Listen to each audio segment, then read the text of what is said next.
tēnei hui, kua tūwhira i tēnei hui, i tui te karakia. Already standing. Whakataka te hau ki te uru, whakataka te hau ki te tonga. Kia mā kina ki, kia mā taratara ki tai. E hi ake ana te atakura, ki e tio, he re huka, he hau, tihei mauri ora.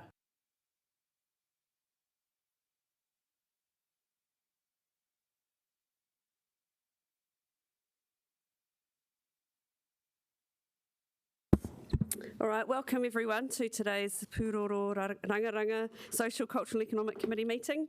As usual, please let myself or the Democracy Advisor know if you intend to leave the meeting. Morning tea will be around 10:30. So calling for any apologies. At this stage I have apologies from Deputy Mayor Free and Councillor Pennant and Councillor Young for lateness. And Mayor Foster for lateness. Standing apology. I'm going to be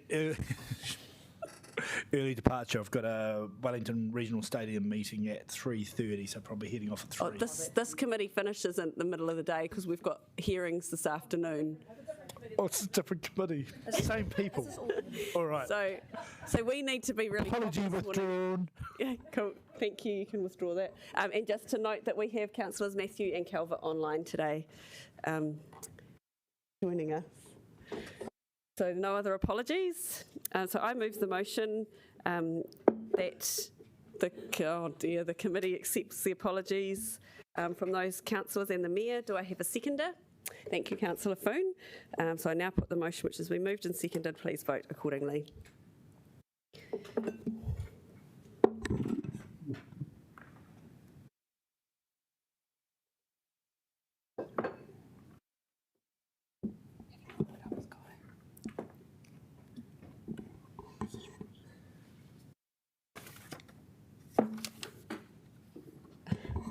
That's carried. I call on members to declare any conflicts of interest they may have in relation to any items on the agenda. No. So now I'm going to move the motion that the Pūroro Rangaranga Social, Cultural and Economic Committee approves the meeting of the minutes of the committee meeting held on the 10th of June 2021 having been circulated, and they be taken as read and confirmed as an accurate record of that meeting. Do I have a seconder? Thank you, Councillor Paul. I now put the motion which has been moved and seconded. Please vote. We're just moving the minutes from the previous meeting. Just wait for Councillor O'Neill. Yep.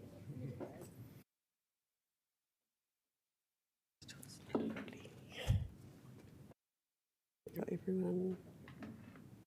So that's carried. There are no items not on the agenda, and we are meant to have some public participation today, but watching the door open. Perfect timing. Kia ora, Guy. We'll just give you a moment to get yourself settled.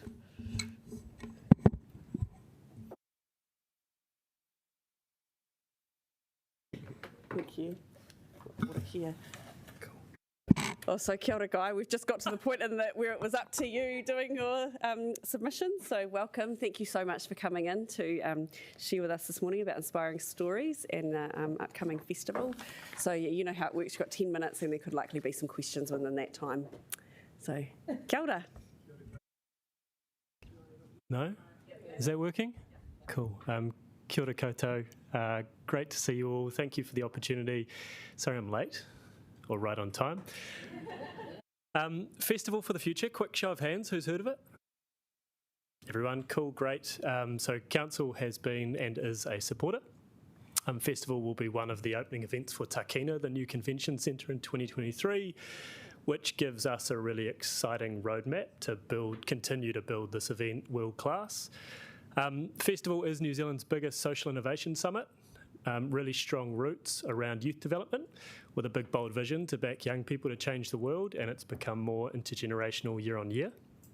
This year, end of next month, we're expecting 1,200 people from right across the country, every region represented. There's some amazing speakers and partners that we've got programmed for the 3-day summit. Our partners range from big tech companies like Xero and Sharesies through to partners like Education New Zealand, Ministry for the Environment, Wellington Council.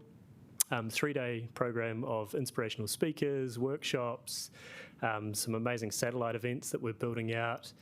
The Impact Awards, where we give out $30,000 to young people doing great stuff for our communities and country.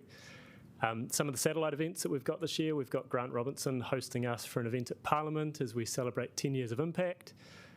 We've got Mayor Andy Foster hosting other mayors and youth councils from across the nation. We've got a breakfast that we've partnered with the Next Foundation, who put the $100 million spend down into environment and education outcomes. And then we're also, on top of that, we're running a hybrid online summit. So last year when COVID hit and the festival ran virtual, we had people from 57 countries around the world. We built partnerships with the Obama Foundation, the World Economic Forum. It was amazing, super different than the in-person experience. And this year we're building on that, as well as all of the amazing in-person activity happening. We've got the hybrid online stuff. So that's a little glimpse of what's happening this year. In terms of speakers and contributors, we've got everyone from world-class entrepreneurs and leaders of business and government to young people leading change in grassroots communities in the room. So it's very diverse. And we also undertake a huge scholarships program. So on one hand, it's a publicly ticketed event, and then we would engage in supporting between 200 and 300 young people from predominantly rural and low-income backgrounds to be there in the room at festival. So you'd be hard-pressed to find a more diverse audience in a room anywhere. And we're excited to have the festival in Welly and continue to build this for Welly, and grateful for council support.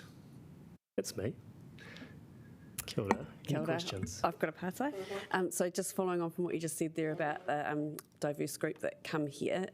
So we hosted last time with the youth councils, and I saw the impact, or just the diversity there. But can you talk a little bit about the impact of people coming to Wellington, from around, because it's quite a significant number of people, and people who wouldn't necessarily have any other reason to come. So do you want to talk a little bit about what that impact is for Wellington as well with having that? Yeah, sure. So at least 1,200 delegates from across the country, every region represented. At least half of attendees come from outside of Wellington.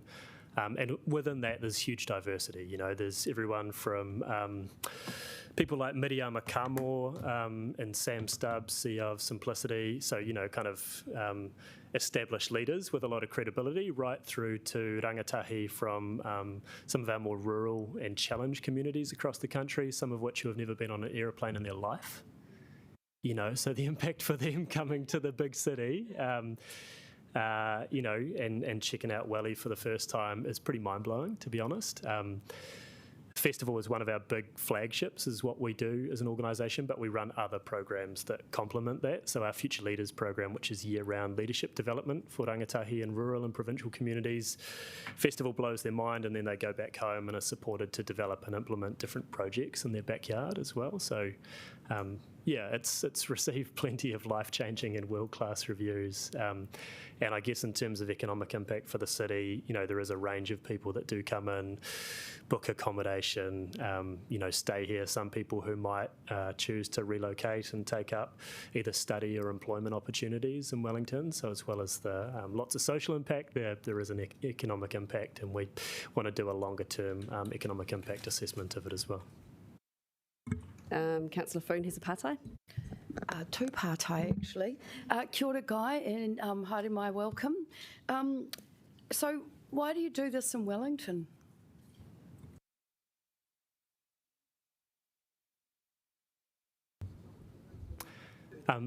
Thanks, Laurie. Why do we do it in Welly? Oh, I can. Cool. Great. Look at that. Technology. Why do we do it in Welly? I live here, to be fair, so there's a big driver to keep it in Welly. we ran it here for the first couple of years, and then Auckland gave me a call and said, hey, we'll give you a free venue and pay for half of the tech and the catering. So we took it to Auckland for 4 years. And then for lots of reasons, including me becoming a father for the first time, we moved it back to Welly.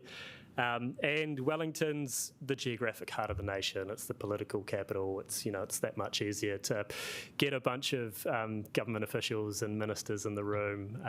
And of course, arguably, it's more accessible for a bunch of our South Island communities as well, who would be coming here, as well as people from the north. And there's loads of great people and partners that we work with who are based here in Wellington too. Second question. So out of the all the rangatahi that you're working with, if you could throw in a vision through their eyes for Wellington, what would that be to help what do you think that might be? Oh, that's a great question. I feel like I can't answer that on the spot and would want to do some consultation around that. I think, Wellington is a beautiful city. There's loads of adventure and good fun things to do here. I think from a cost standpoint, it's very, very expensive to live in Wellington, and housing, is hugely inaccessible for my generation and younger. I think, the things that Welly has going for it, like the creative and cultural scene, is great and can be strengthened. There's amazing assets in the city, like Te Papa, like our natural spaces that we have around, mountain biking, kite surfing, lots of good things like that. But then some, I think, big financial challenges that we can look at. How do we make certain spaces and certain opportunities more accessible and more livable, particularly from a price barrier standpoint for our next generation. That's awesome, Guy. Thank you. Well, I hope Wellington can remain the home of, festival for the future. Kia ora. We'll do our best to make sure that happens. Thank you. Thank you. Kia ora. Are there any other Pātai councillors? Thank you so much, Guy, for coming in. And councillors, I really hope that you take the opportunity to go and see Festival for the Future, because it is a pretty amazing thing. Happens in our city. Come join us. We'd love to host you. Yes, awesome. Thank you very much. Kia ora. Thank you. Kia ora. All right, so we're going to move into our general business now, and we're going to start with item 2.1. And so we've got James and also Annalise and Peter, if you want to come and join us at the table. This is for, is that correct? That's who I've got on the thing. Peter might not be here. Sarah, you're going to come instead, okay, and Annalise, welcome.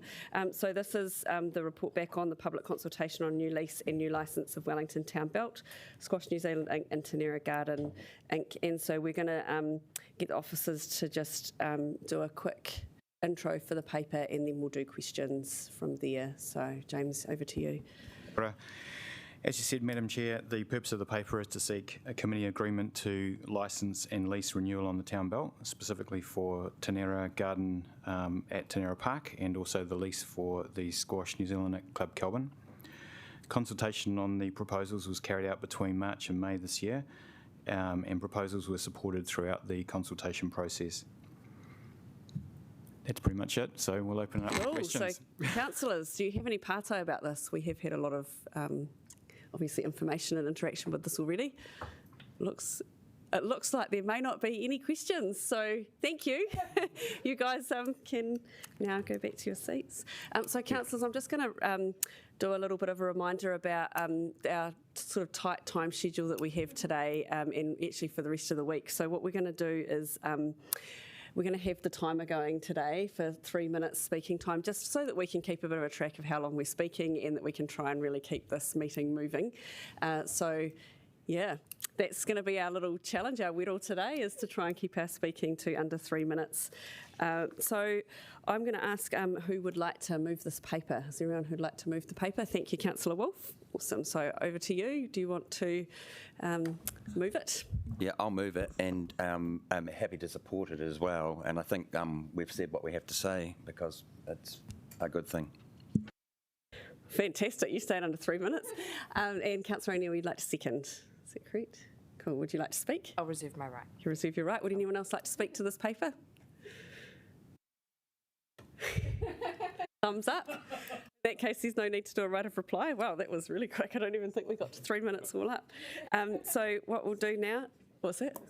You're scared. Oh. So now what I'll do is put the motion which has been moved and seconded, and please vote accordingly.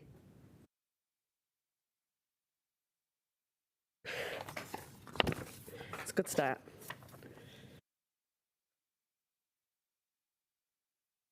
So that's carried unanimously. So now we're going to move on to item 2.2, which is the Cemeteries Management Plan, and I'd like to invite Shona, and are you coming up as well, Beck? We've got James here. So same thing again, if you'd like to introduce the paper, and then we'll see if there's any questions, which I'm pretty sure there are. So thank you. Thank you, Madam Chair. So the purpose of the paper is to seek committee agreement to adopt the Cemeteries Management Plan following consultation and hearings. The plan sets the direction for cemeteries for the next 10 years, ensures we meet our legislative requirements, and that Council manages the spaces in a way that reflects the community's values for our cemeteries. Through consultation, 629 submissions were received. The paper summarises the key themes from the feedback, as well as specific comments on Karori, Makara and Tawa cemeteries. Necessary funding to deliver on the plan for the first 3 years has been included in the long-term plan. And we open it up for questions. Thank you. Councillors Patai, are there any? Councillor Fitzsimons. Yeah, hi. Look, I did try and address this by email, but it's unfortunately left a bit unresolved, partly because I got a bit stuck in traffic this morning. I know that there's, if I look at paragraph 29, there's reference to non-perpetual rights and moving away from the concept of a trial, which I absolutely appreciate is not really feasible. But basically now there's no clear time frame back to people on when that work will come back to council. And I just want because I'm very confident that the new system of tracking resolutions is going to be good, I really want just to make sure that does come back and that work is done. And I also want to understand why we can't do it sooner than within the next 3 or 10 years. Which is the advice I had already. So first of all, can we get would officers support a noting recommendation about when that work will come back, and what's the quickest time frame that it could be done in? Yes, we would support a noting reference. It says in the management plan under the actions there that we will do that within 3 years. That's quite deliberate because it enables us to ensure that we're integrating the master planning of the new land with ideas and opportunities for non-perpetual rights is one of those options. Okay. So remembering again that it's just one option. We've got a lot of denominations that are running out of space. Yeah. No, I appreciate it. So would you be happy with note that options for non-perpetual plots will be reported back to council for approval within the next 3 years? Absolutely. Yeah. Well, let's just add that in with officer support. Yeah. Well, you can move the paper with that in it. I've got a question.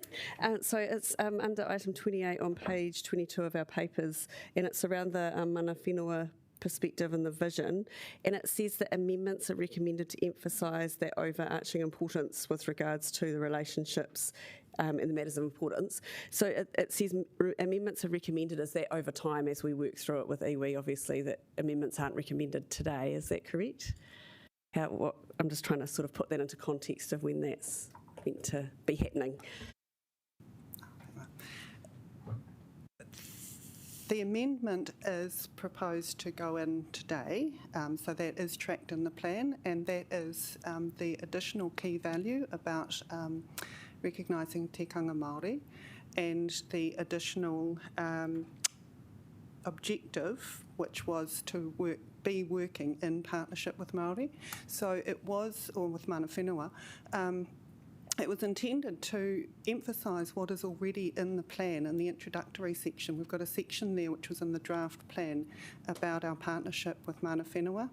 And when the submission came in from Taranaki Whānui, they suggested that we should put in some various amendments throughout the plan to make sure that we also planned for working with mana whenua. So at that point, we realised that actually we should emphasise that partnership by having it in that key page, which is the vision and values. And we should also, as we've done, there's another amendment we've added into the policy section of working with mana whenua that we will also plan for working with them. And I think that covers this idea of making sure that they get enough warning about what they, and we can consult them about what they want to work with us on. Yeah. Oh, thank you, that's very helpful. Are there any other pātai? Councillor O'Neill. I guess just kind of on that, and in terms of the funding for the Cemeteries Management Plan, I know we've got funding for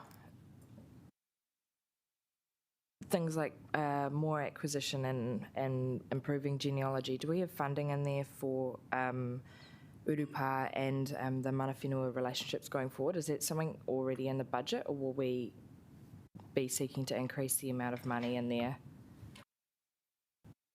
What we've got in the implementation section is that there will be funding provided for that in future. It's tied in with the partnership negotiations that are happening with mana whenua at the moment, and looking at further funding through that, I believe.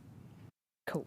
And then just my other question was around clarifying foliage and appropriate planting. Do we have a specific comms plan to go back to, in particular, our Pacific communities to kind of talk about where we've ended up within the plan? To do with foliage? Sorry, like planting or plastic flowers, or whether to go with natural flowers, and the way that we've ended up with in this plan? What we've got in the plan are some proposals to come up with specific plant lists, and that'll be part of the master planning, and also the landscape management reviews of Karori and Makura cemeteries, existing Makura cemeteries, as well as the master planning, the new one. And that actually is a bit of a process, because we need to make sure that what is on that list will actually grow in the conditions as well. But there is likely to be consultation about that at the time, and make sure that there are a range of options that are going to be appropriate to various people. Cool, awesome. I guess just on that, I would love to see and seek particularly a focus of engagement with Pacifica communities, given we have the Pacific Advisory Group and stuff. I know they'll be happy to contribute to the planting guides work, but they'd love to learn more about that stuff as well.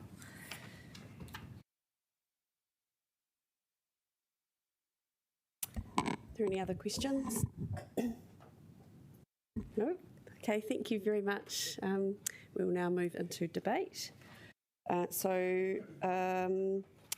Councillor Fitzsimons, would you like to move this? Look, I don't want to get into the details of it, but I do just want to make some comments about the work of officers on this, because it's probably been the most sensitively handled consultation and the most thorough consultation I've seen since I've been at council.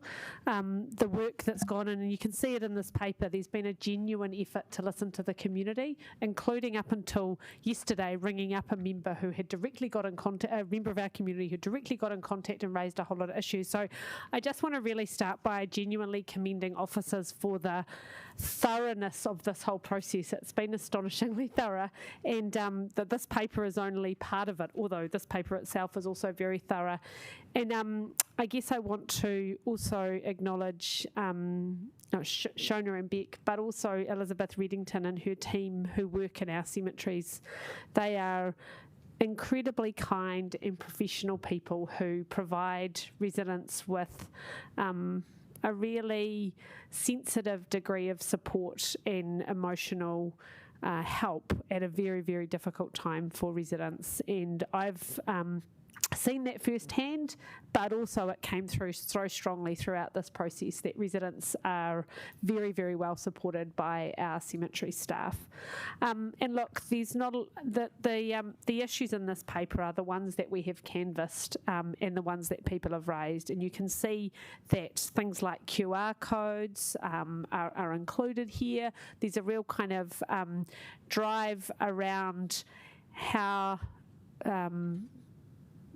death and memorialising people who have passed is modernising, and you can see it in this, but also you can see the issues that the council's grappling with in terms of needing to acquire more land, and obviously there is going to be more funding needing to be put aside for that in the future. We have some in the LTP already, but this plan basically sets us up to do that in a considered way that will lead to better outcomes for Wellingtonians. Kia ora. I'm happy to second this paper, and I just would like to also thank staff for the amazing work they've done reading the paper and the feedback, and then the response to that. I felt very comforted that that all of the issues have been addressed really well, and as Councillor Fitzsimon says, with sensitivity, which is obviously very important. And I want to just acknowledge too the work that's happened around looking at the environmental issues, particularly around what is put on graves to remember people, and acknowledging that for communities that's a really important part of grief, and that council is looking at ways that we can support and come up with alternatives which are environmentally friendly. And I think it's really important that that we do look at that, but I also am really grateful that it has been acknowledged that we can't just come in with a hard and fast rule, because obviously that has a big impact on communities who maybe don't have the capacity to be able to do anything other than what they do now. And I also want to thank the officers for the work they've done with mana whenua, particularly around the urupa, and the feedback I've had from mana whenua is they've really appreciated the way that council has worked in partnership with them. So we've got off to a good start with that, and really appreciate that council can offer some support to mana whenua to be able to step into this new management process for mana whenua in this particular space.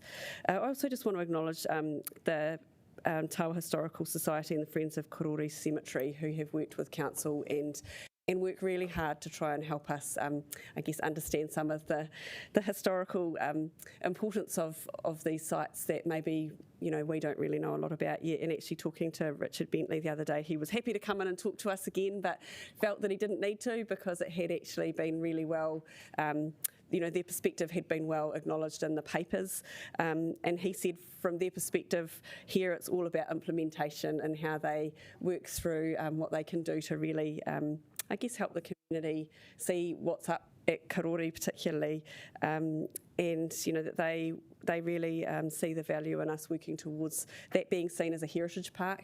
That actually there's some amazing history in there which most of us, and we've probably got a little bit more insight, don't even really know the depth of historical significance at Karori. So I'm really grateful to the work that these groups do, and also to the way that council has supported them to be empowered to get on and do some things. So thank you very much. And would anyone else like to speak to this? Councillor Wolfe. Yeah, thanks, Councillor Day. I think you've addressed most. But I'd just like to pass on my thanks personally. Also that particularly to the team on the ground. On Sunday I viewed an event at the Makra Cemetery. It was pelting down with rain. There's our staff there supporting, and I think that that shouldn't be taken for granted. If we could pass on our thanks to the entire team, and particularly the team, that do the shovel work and all the other things. And there's a great deal of empathy that is shown by all the staff. So I just thought that should be emphasised. Fantastic. Would anyone else like to speak to this? Councillor Foon.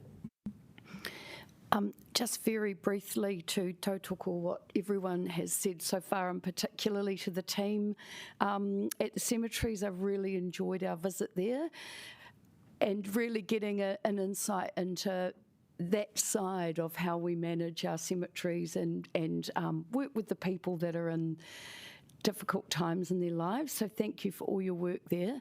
But I wanted to particularly acknowledge the work that the team have done around the sustainability aspects of the cemetery, and even down to, it was just so heartwarming to read at Makara to even work out how we can enable people to pick wild flowers and foliage, as a way to, be environmentally better, managing green waste and also carbon neutral processes for cremation. So thank you so much for the persistence and the thoroughness and the sensitivity there. I really appreciate the work. Thank you. Mayor Foster. Look, thank you. Can I just add my thanks to Shona and Beck and your team, but also the team who actually do the work at the cemeteries as well, not only for the work that's done at the cemeteries, but also for the work that you've done in putting this plan together. And I likewise, the work that's been done and the submissions we've had, I thought there were some fascinating submissions that people made, and there's some real knowledge there. So the two key points that I wanted to add, or to say, one is that the opportunity for the link between cemeteries, particularly the older ones, and our heritage strategies going forward, the storytelling opportunities are immense, because essentially, to a large degree, the cemeteries, you can just about tell the story of the place, because that's where the people of the place have ended up over a large period of time. And so there are a lot of stories to tell, and I think the more opportunities we start taking to do that, the better. The other thing I just wanted to mention was the natural burials, because I can recall back when Mark Blackham first came to see us and said, can we do natural burials? And it'd be fair to say that the reception was not entirely positive. It was like, well, nobody's done this. It's a pleasure to have actually been able to help them to get across the line there, and this has obviously sparked not only good interest here, but good interest around the country. So I want to just say well done to Mark and his team for their persistence, but also I was very pleased to be able to help them in getting them across the line on that one. Anyone else like to speak? Councillor Pennant. You go, Councillor Pennant, then Councillor Calvert. Kia ora koutou, and big apologies for being late. It's been a rather challenging morning. I'd just like, obviously, to echo the thanks of staff. It's much appreciated, because there's obviously a huge amount of work here. Look, I just want to make a couple of points, which is around the use of these grounds as a space to remember our loved ones and as recreational space. And I am uncomfortable with this kind of idea, unless they're sort of heritage areas where the people are long deceased. I don't consider them appropriate recreational spaces, actually, and I personally don't use them that way. I think we've got lots of other space in the city, so I think that would be my quite strong view. I'm really thrilled that we're going to work with mana whenua to support the development of the urupā, because there's another injustice that we gave priority to one, and so it is important that there is equity there, and that's really fantastic.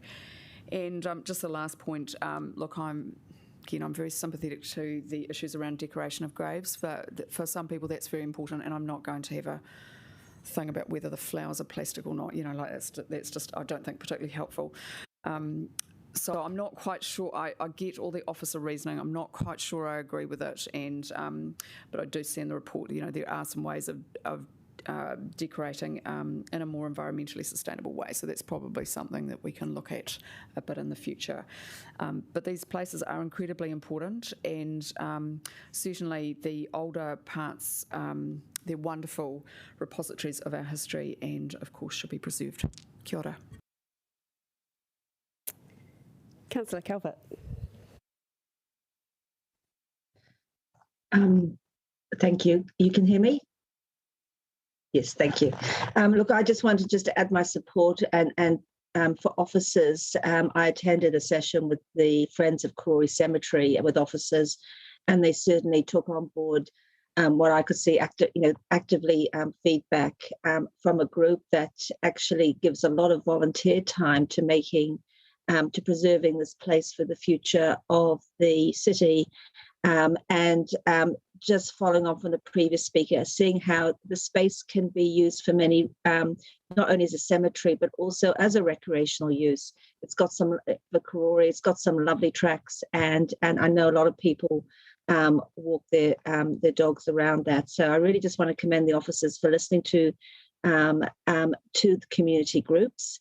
And I think it shows you the value that we can have in protecting heritage. So on that note, that's all I've got to say, but I will be supporting the paper. Thank you, Councillor O'Neill.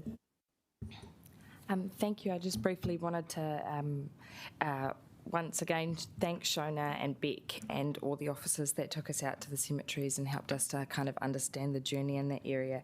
And lightly just to touch on that on the outcome of many of the submissions on the cemeteries management plan, there have been quite a few changes there as well. And one of the things I'm most proud of is an increase in the level of service, an increase to helping people understand their genealogy, and of course supporting mana whenua with their urupa and how we help support them with ongoing maintenance. And then other things, just to note that we need to be able to continue to fund that in the budget line, and also a large part of a level of service in our cemeteries is weed management, and needing to keep up with those upkeeps as well. Lastly, just to kind of talk about, like, PAG has had a really strong amount of relationships and feedbacks in this area, and I just want to acknowledge that for many of them, and for Shona's team, they've listened all the way, and acknowledging that the way in which you deal with graves is associated with the mana of them, and that's why this conversation's been held so delicately. And yeah, just to kind of signal that relationship's been pretty important to it, as well as Councillor Calvert mentioned, the Friends of Otari Wilton and Friends of Otari Cemetery and Makara Cemetery and other things like that as well. Kia ora, Councillor Fitzsimons, do you need to have a right of reply? I don't really. I just want to thank everybody for the constructive contribution. Kia ora. Okay, so now that you're right. So now I'm going to put the motion which has been moved and seconded, and yeah, please vote accordingly.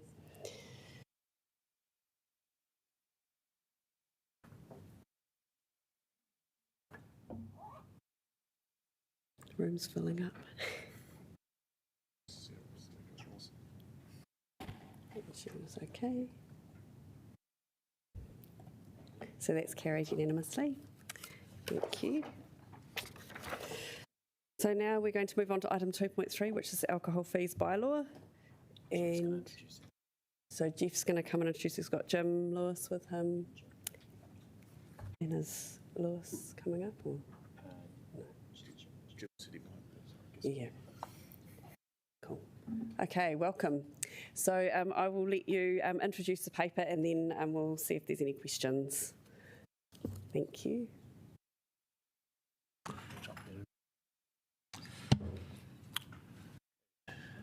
Good morning, councillors. So the alcohol fees bylaw, you will have seen this come through over the last couple of months. We went out for consultation in May, and we received 27 submissions, which were reasonably evenly divided between those who, obviously those who don't want their fees going up, and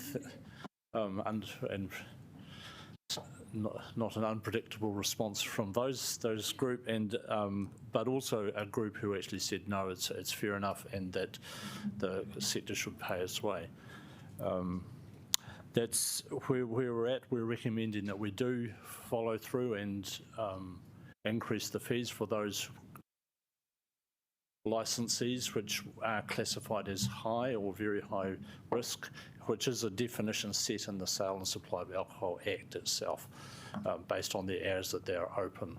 So that's that we are entitled under the Act. The intent of the Act is that we recover the cost of licensing from the licensees rather than from the ratepayers. And so, to be clear, this is not increasing the amount of revenue we receive. It is a question of who pays. It's a question whether the ratepayer pays or the licensees pay for the cost of that function. So we've just shifted the balance a little bit more towards the licensees paying, and with a small amount which is recovered as sort of a public good. So there we go. Fantastic. Councillors, I've got two people on the list. Are there any others? Mayor Foster, Condi and Foon. So we'll start with Councillor Fitzsimons. Yeah. First of all, just a technical question. In the recommendations, it talks about agree to raise them based on the risk matrix found in the Act and include in attachment 1. Yep. But I don't have it. Is there? I've got attachments that says nil. Oh, okay. Sorry. That's a typo or an error. The attachment is just what was found in the Act. Okay. Yeah, so I can forward that to you if you like. Okay, no, that would be good. My second question was around the council and the cost recovery. We heard a lot of complaints from industry that there wasn't kind of sufficient engagement or they didn't understand the costs. What's your assessment of those complaints? Are they just not happy with the message they got, or did they genuinely not get the information? We've had a lot of submitters say to us this is the whole idea of high and very high is new to them. It's been in the Act for 10 years.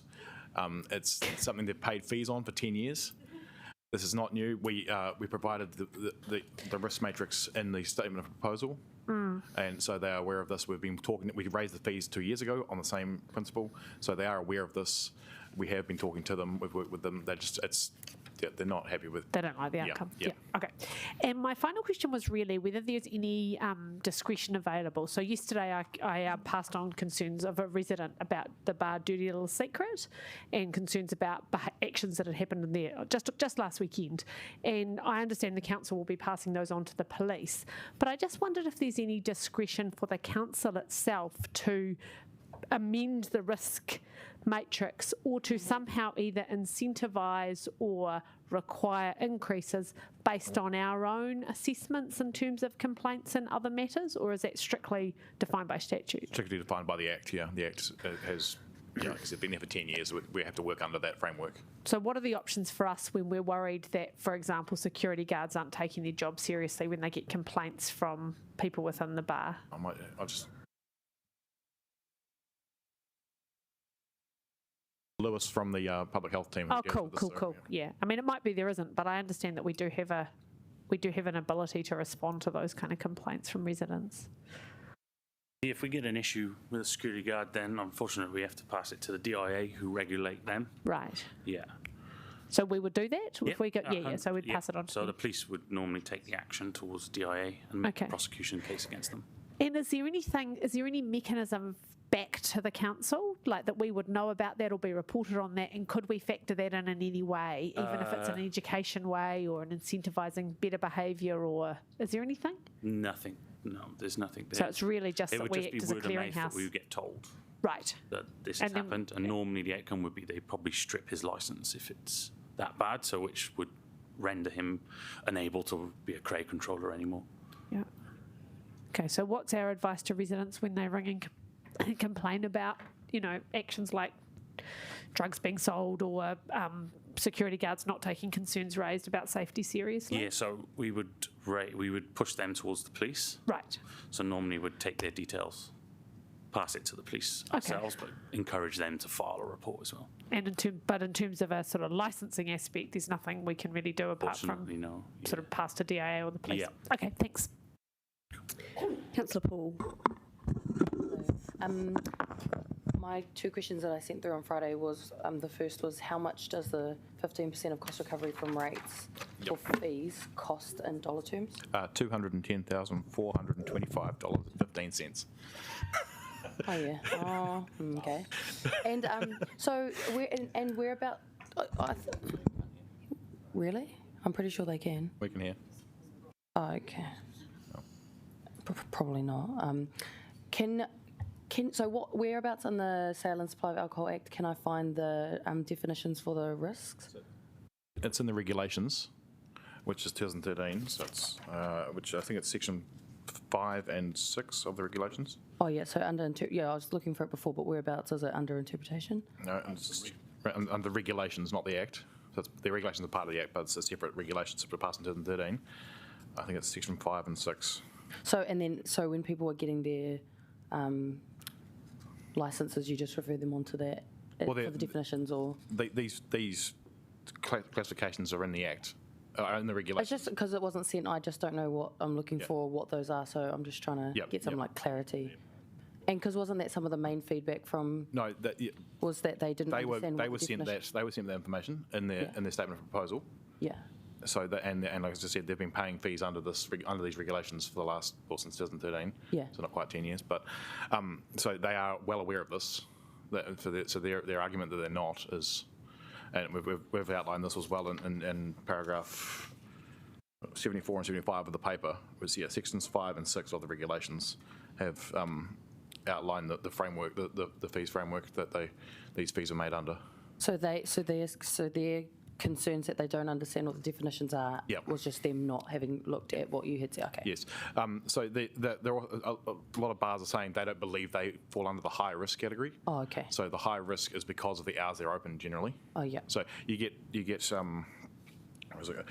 So a But bar, someone open till 4 a.m. is a high risk. 16 very points is high risk. So a bar automatically gets 15 points. Yeah. And then they get an additional 3 points of being open after 2 o'clock. So therefore they're 18 points. They're above the 16 point. So they're saying, well, I've never had anything wrong with my bar. Why am I high? It's because the Act defines you as high. We have no control over that. Sweet. No, cool. Thank you. Thank you. Mia Foster. So there's actually no way we can incentivise or sort of reward people for good behaviour, good training of staff. None of that stuff. Not under not under this. No. I mean, if you want to lower your fees, you effectively close earlier. Yeah. Okay. Which is obviously yet another deficiency in the legislation and the regulations. So just my other question then is just you've said you've given information about how the costs are made up to the businesses. How long ago did you do that, and have they given you any feedback on those going, oh yeah, we understand that, got that, So this was part of the submission when we sent submission documents to every licence holder in Wellington. And then a lot of them have just, well, from what I can see, I don't want to speculate here, but have submitted without actually reading the documents. Yeah. So my question was, because it says in there that you've actually given them specifically information on how the costs were made up, which I know has been one of the issues that So in the last time when we introduced this bylaw back in 2019, we did the same then. We provided a full breakdown of our costs. Right. Oh, that's right. And we have done it again this time. We followed up. We didn't when we went out initially. We got that feedback, and we sent the initial proposal to the 100-odd ones who were impacted by this, but then we followed that up with a letter to all licensees, which gave a breakdown of our costs. That's correct. Yep. And essentially, it doesn't look as though you've really had much pushback on that at all, or people actually interrogating that and saying, we don't think you've got them right. There's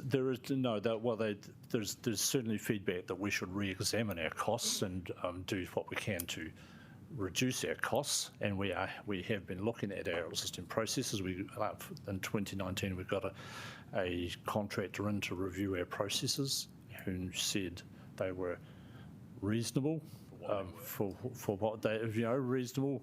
At that point, we will continue to work with the industry. We've got a lot of feedback about can we streamline things. We will continue to work with the industry around that to ensure that our cost structure is that our processes are fair and reasonable. Yeah. Okay.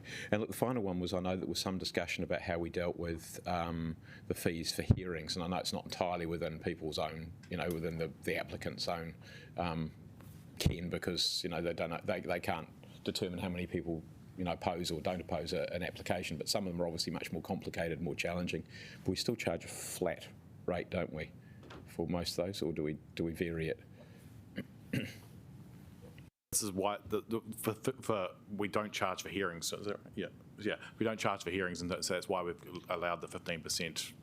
So that covers that, because we've got to allow people to object to licensees, or so we can't effectively we can't allow people not to, if you can't afford to object, that shouldn't be a barrier for objection. So that's why we're... No, it's more on the other side. It's the side of the the applicant. So this is a really easy application. Nobody complains about it. Through it goes. Yep. But to this is a really substantial one. Lots of people complain about it. Very long hearing. Council takes the can for a lot of that.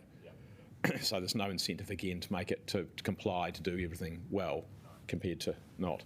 Yeah. There's nothing that we can actually do to make that simpler because of the fact that we don't know, like you said, we don't know how many objections we're going to get beforehand. So yeah, but in some other parts of our operation, some other regulatory parts, we do charge by the time, by the hour. Yep. So sorry. Easy, hard. Sorry. Yeah, so as part of ongoing work, we're going to work with the industry over the next year. We planned to do this last year, but COVID put it in, of trying to work out other ways to simplify those. So the new applicants, whether or not we bring in a flat fee, I think it's $150, which would make sure that new applicants are aware of everything so they wouldn't have to go back and forth on providing us with information. Yeah, just similar to the other process, we want to have a pre-app meeting with new applicants, and charge for that. Some debate around what a new applicant is, but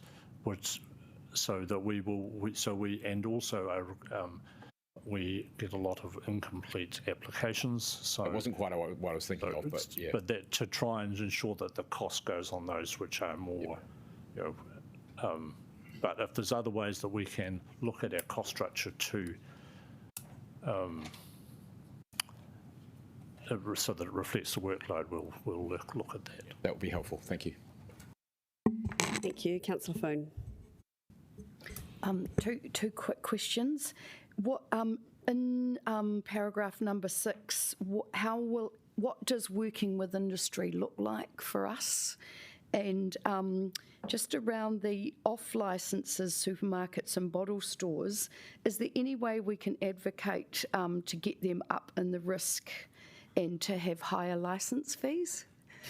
No, the risk is the same. So that again, I haven't got the matrix in front of me, but under the so whatever the score is for a supermarket or a bottle store, that they get that flat fee. So it's 15, it might be 15 points again, and then they get theirs after 10. So if they're open after 10, they get the extra 3 points. Yeah. They're still probably responsible for a lot of. Yes, we are working on other strategies around that sort of stuff, but this is we're purely bound by the Act and the strict regulations that are under that at this stage. Sorry, your question about paragraph 6? Yeah, just what does it look like when we're working with industry? We've had ongoing discussions for the last 3 years with the industry as part of wider consultation with the industry. We're also going to set up some workshops in the next few months to discuss the other proposed changes.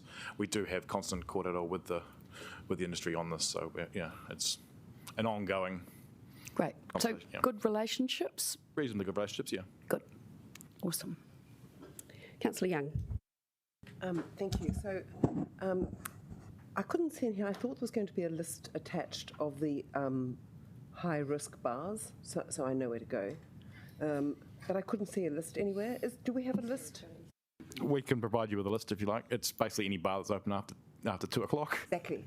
So the other thing, what I also couldn't work out is, I know there aren't any, but what is it, if that's a high risk, what's a very high risk? So a very high risk has usually, has attracted they've broken the law effectively, and they've got a holding on so the Act has penalty holdings that go onto a licence. We don't have any currently, but so our inspectors have gone around and issued them with the hold. Is that correct? With an enforcement holding, so because they've breached the Act in some way or another.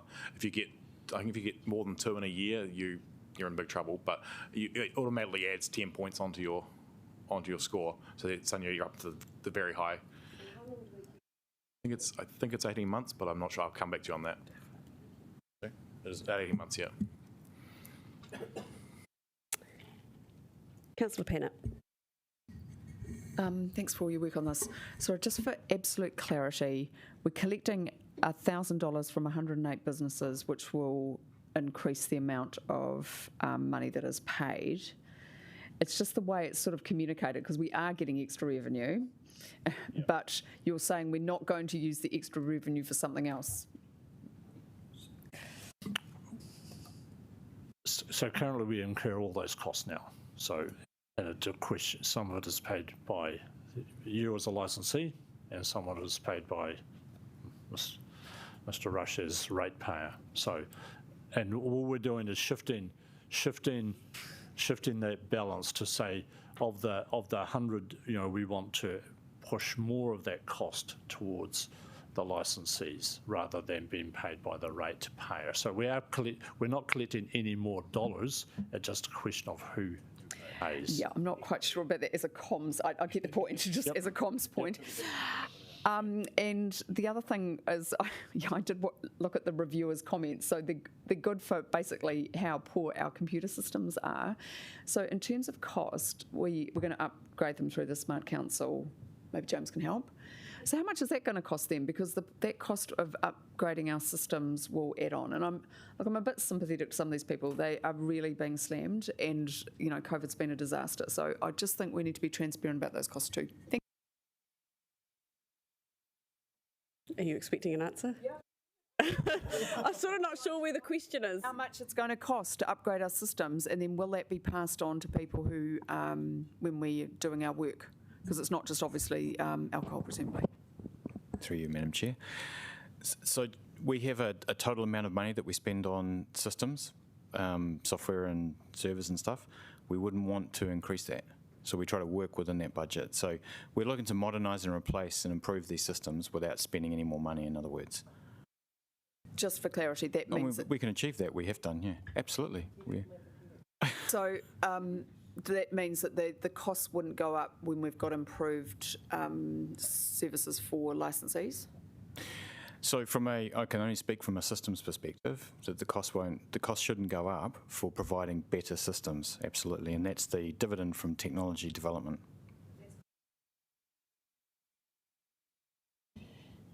Right, thank you. Councillor Rush. Thanks. I think it was Matt McLaughlin who submitted saying that can there be some way of user charging for inexperienced applicants, and I think you were mentioning that before, so has that been accommodated? So that is the second part of the paper at the end there, which we're going to be working with them over the next year to try and nut that out, because it was supposed to be last year, but then everything went to go. It's worth also mentioning that we were one of the only councils to actually lower our fees last year because of COVID. We lowered to $1.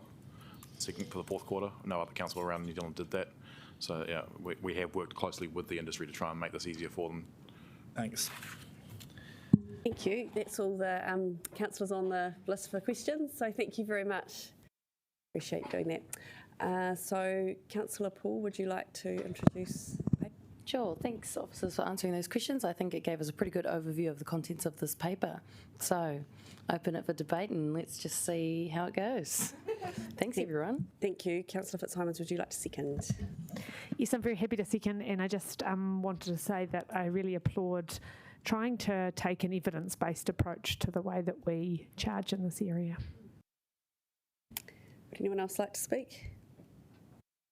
Mayor Foster. Two things to say. The first one of them is it makes sense that the industry pays the majority of the costs here, and so the direction is sensible. However, having said that, it's very clear that yet again there are constraints that are put on us and in the way we can run this by the Sale and Supply of Liquor Act and Sale and Supply of Alcohol Act and its attendant regulations, which are real straitjackets. And the sooner that there is some review of some of those, the better it is, because some of the outcomes are patently absurd. Thank you. Very succinct. Are there any other councillors who would like to speak to this? Do you need a right of reply? No. Okay, so now that we've got the motion which has been moved and seconded, we'll please vote accordingly. Really weird. Don't say it too soon. Still got a couple of papers to go.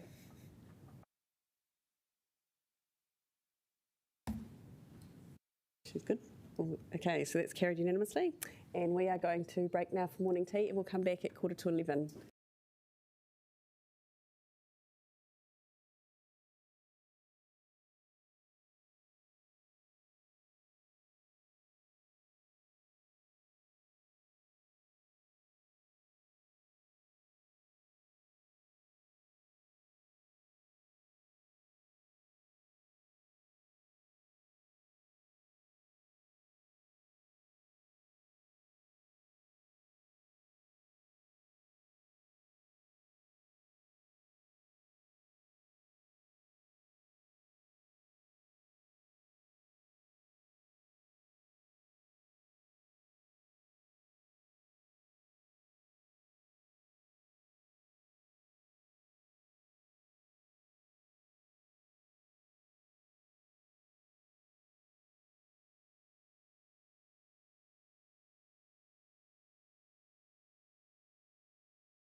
Ourselves back underway.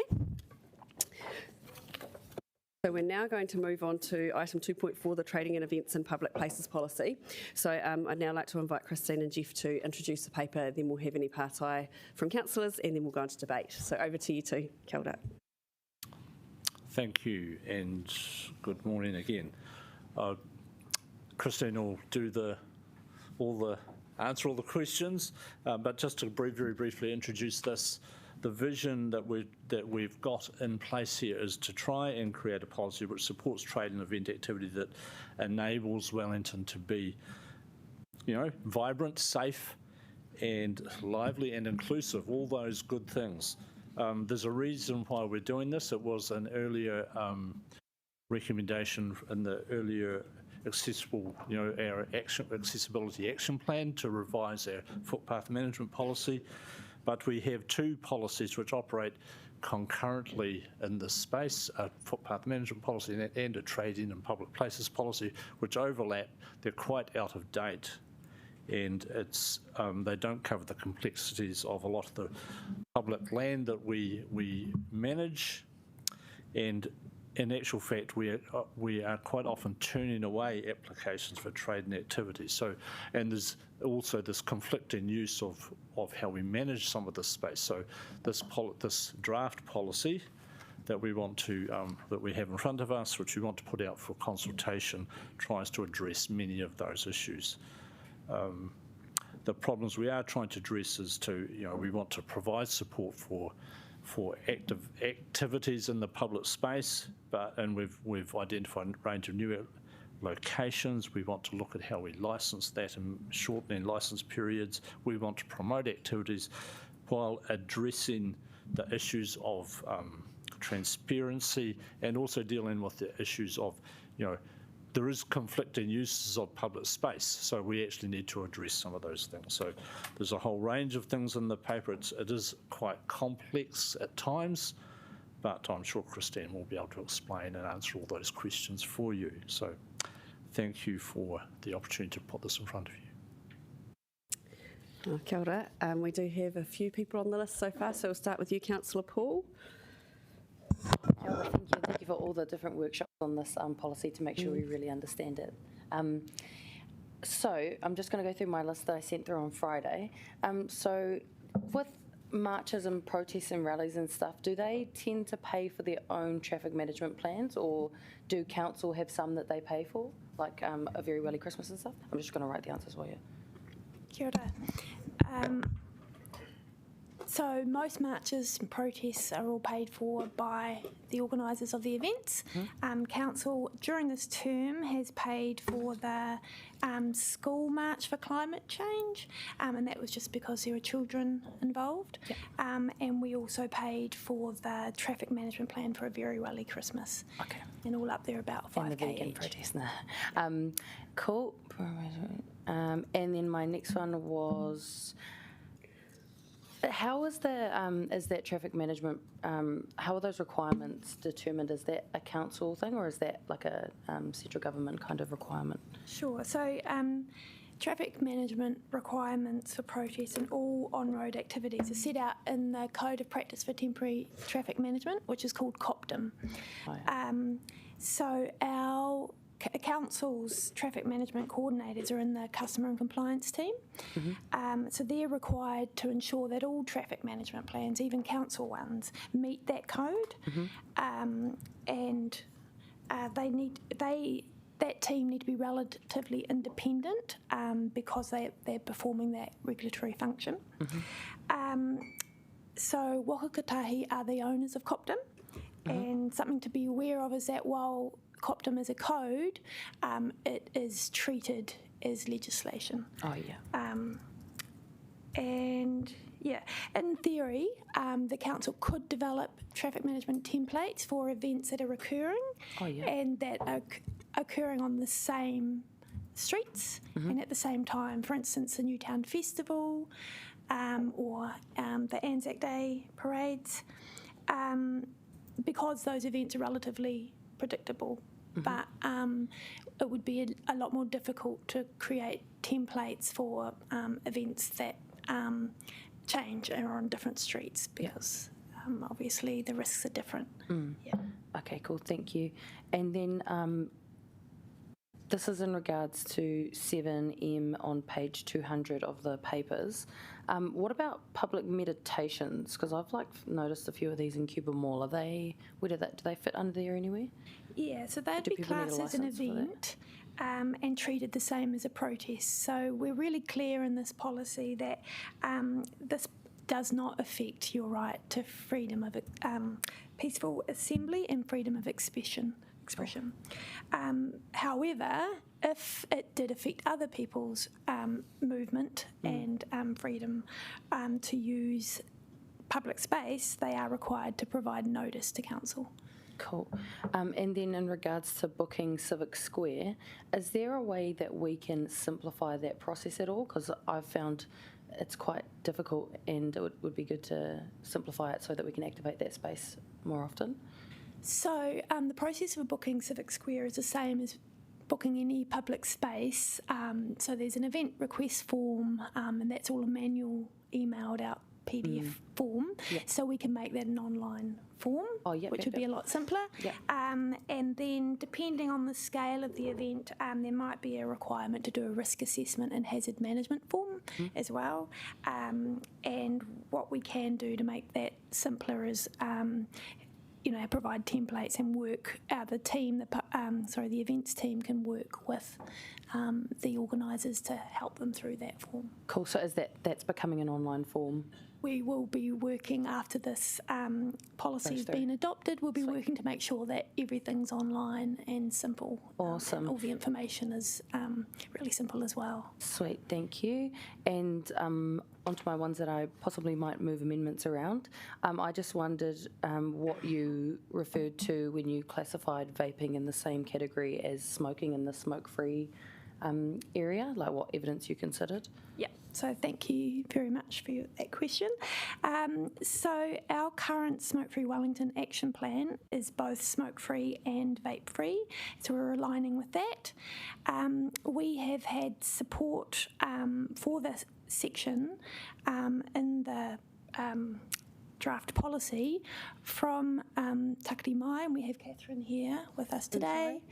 Takarimatiata, and we have also been working with George Thompson from Otago University and the Cancer Society.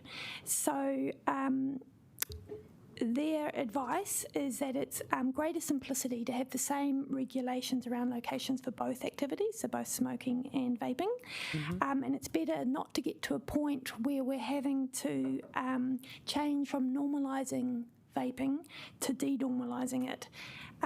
Also, including them both enables consistency with Central Government's Smoke-Free Environments and Regulated Products Act, November 2020. That act treats smoking and vaping the same for Part 1, smoking and vaping prohibited in workplaces and public areas. Although some research has said that vaping or the use of e-cigarettes is safer than smoking, everyone accepts that vaping is not harmless. The government and the smoke-free sector do not want to see vaping normalised. Nicotine is not like caffeine, although both are addictive. The long-term use of nicotine in a cigarette, vape or e-cigarette is highly addictive and will require medical intervention to manage the withdrawal process once addicted. Nicotine has far longer and deeper effects on the brain. Vaping is a relatively recent intervention, and so little research has looked into its short and long-term effects, and researchers do not know yet whether the body processes nicotine differently from cigarettes or vapes. And there are many known health risks and side effects associated with using nicotine. The government and school communities have reported a huge uptake of vape and e-cigarette in the youth population and for people who have not previously smoked cigarettes but are now using vape or e-cigarettes for recreational use. At a distance, smoking and vaping look similar to some people, and since both activities produce visible clouds exhaled from people's mouths after they've drawn on a cigarette or device. The government, health officials and experts in the public health community want to ensure there are measures in place to protect the youth population and others from initiation and becoming addicted to a product that is only intended to support people to quit and then transition to be addiction-free through weaning them off nicotine. Would you like to hear anything further from Catherine around? Yep, if that's a yep. Kia ora, Catherine. Thank you. And I still have 2 more questions after this, by the way. Kia ora, everybody. Kia ora. I'm the Regional Manager for Takarimatiata Regional Stop Smoking Service. We're your providers for this, for the 3 DHB regions. I would like to remind Council of the paper that we submitted on behalf of Ngāti Toa in terms of their position statement. I think that you've had it attached here in this document, which clearly outlines their desire to not see vaping in their community and on their whenua. So that it has a huge cultural impact on Māori. In particular, it transgresses the hā and interferes with the whakapapa in terms of our own tikanga. On May 26th of this year, a national hui was held for tūpeka kore for all tobacco sector, and Dame Tariana Turia was in attendance, Hone Harawira, Dame Aroha Rerete Croft was also in attendance, and lead tobacco experts were there who were in the Māori community. One of the things they clearly outlined for all participants on the day was they wanted to see a vape-free goal implemented, particularly for Māori and the communities. Kia ora. Thank you. I've still got a few more, sorry, only 2 more. For the vaping? No, I've got one on busking as well. I just want to check, does anyone else have any questions on vaping while we've got Catherine here at the table? Councillor Pennant and Councillor Calvert, was yours about that or something else? Something else. Okay, thank you. We'll just put you on the list then. Thank you, Councillor Pennant. Kia ora. So look, thank you so much for coming in. That's really helpful.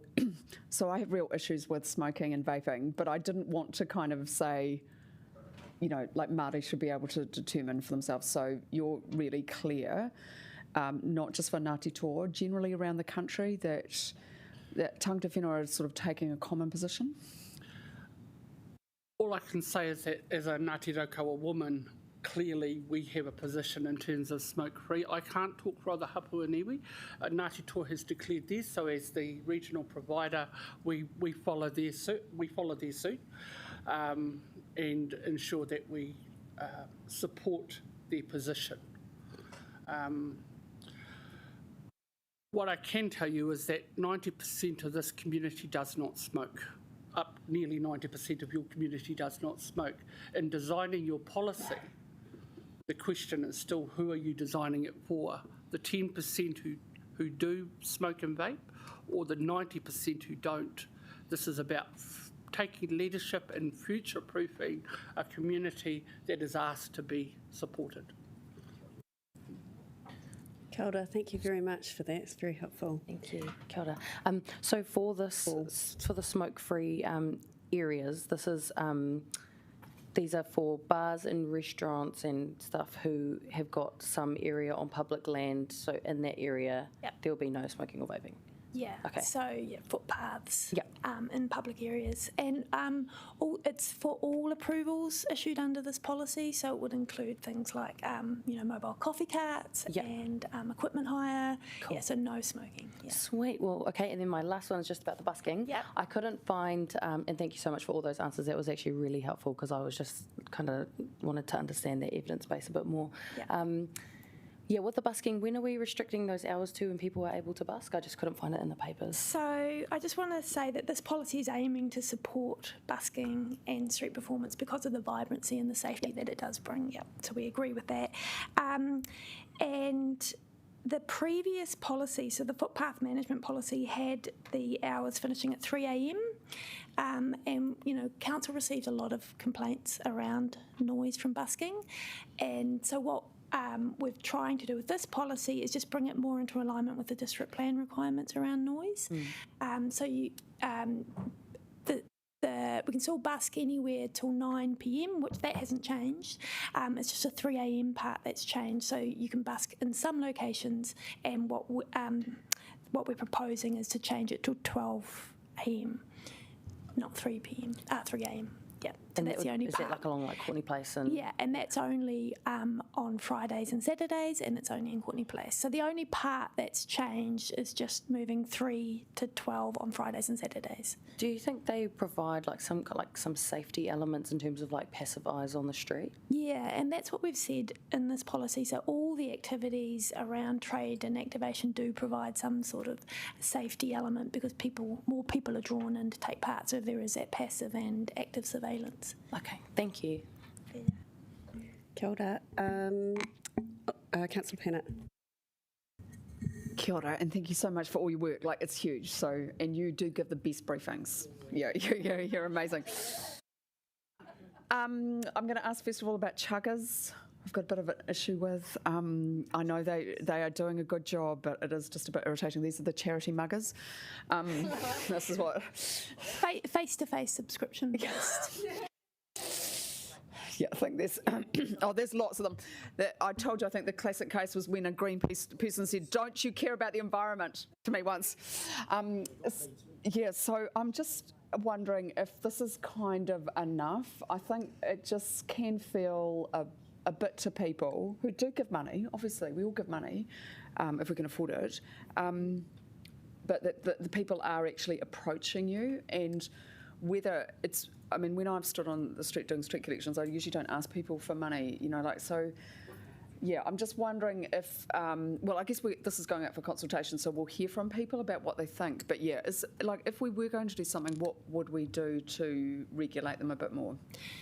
So at the moment, it's pretty much invisible about where they are and what council's role in particular chuggers. So council manages the buckets, the annual street appeals. So we manage that process, and again, the information we provide on that to the public isn't probably enough. So what we're proposing with this policy is that we make information about when people are collecting and where they're collecting from publicly available. So put that on our website so that if anyone is wondering where to go at lunchtime, they might plan their route accordingly. The PFRA, so they're the Public Fundraising Regulatory Association, they manage the face-to-face subscriptions, so they don't manage the bucket appeals. And they do a great job, and they're a professional organisation. They have developed a code of practice and also are you kicking me under the table?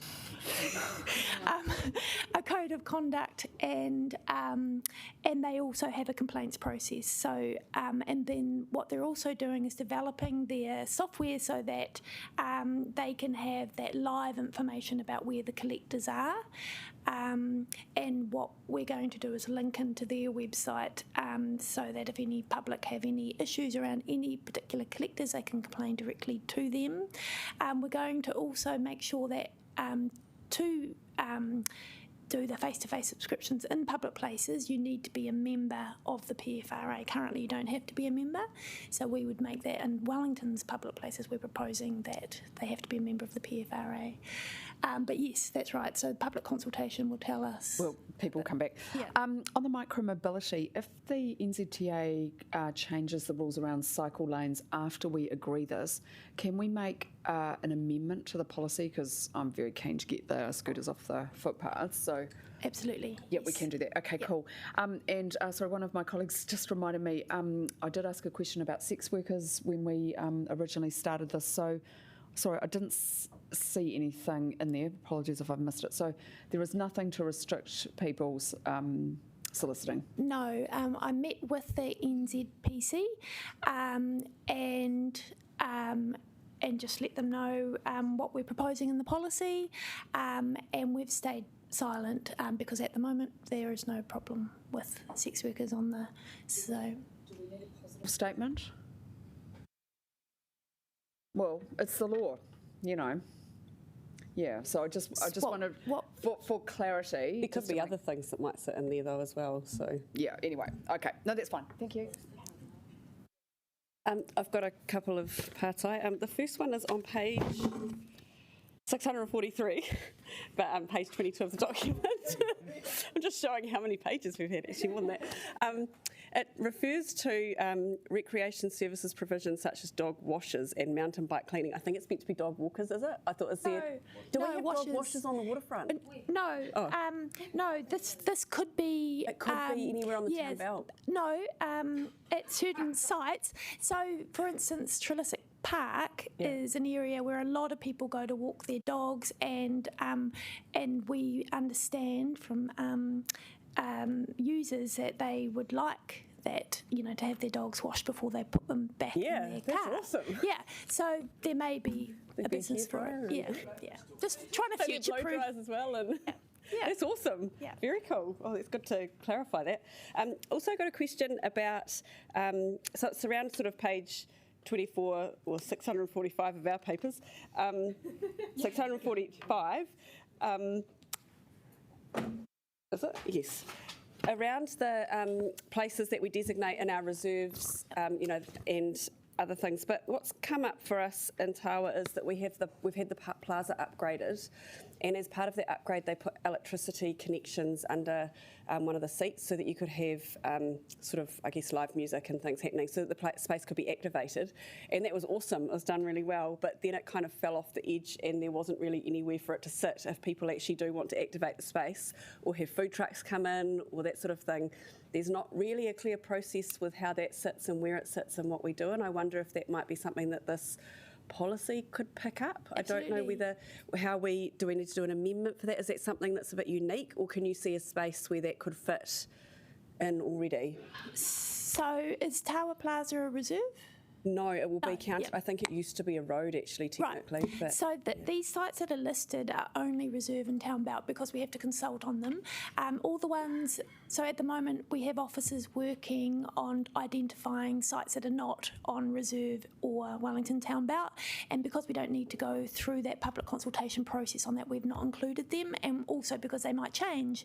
And so they'll be on our website and be really clear about promoting those opportunities as they come up. Yeah, and I guess the thing that we've realised is tricky, and this will be like that with other spaces as well, is we don't really know how to manage the process of booking that space, but also because it needs a plug. We're looking at getting one as a community board, but it needs an adapter plug thing with a multi-board. And at the moment, it might be the community centre that manages that process, but we need to understand, I guess, have a good process in council so that people know who to go to and how to do that, so that we're maximising the opportunities of those spaces.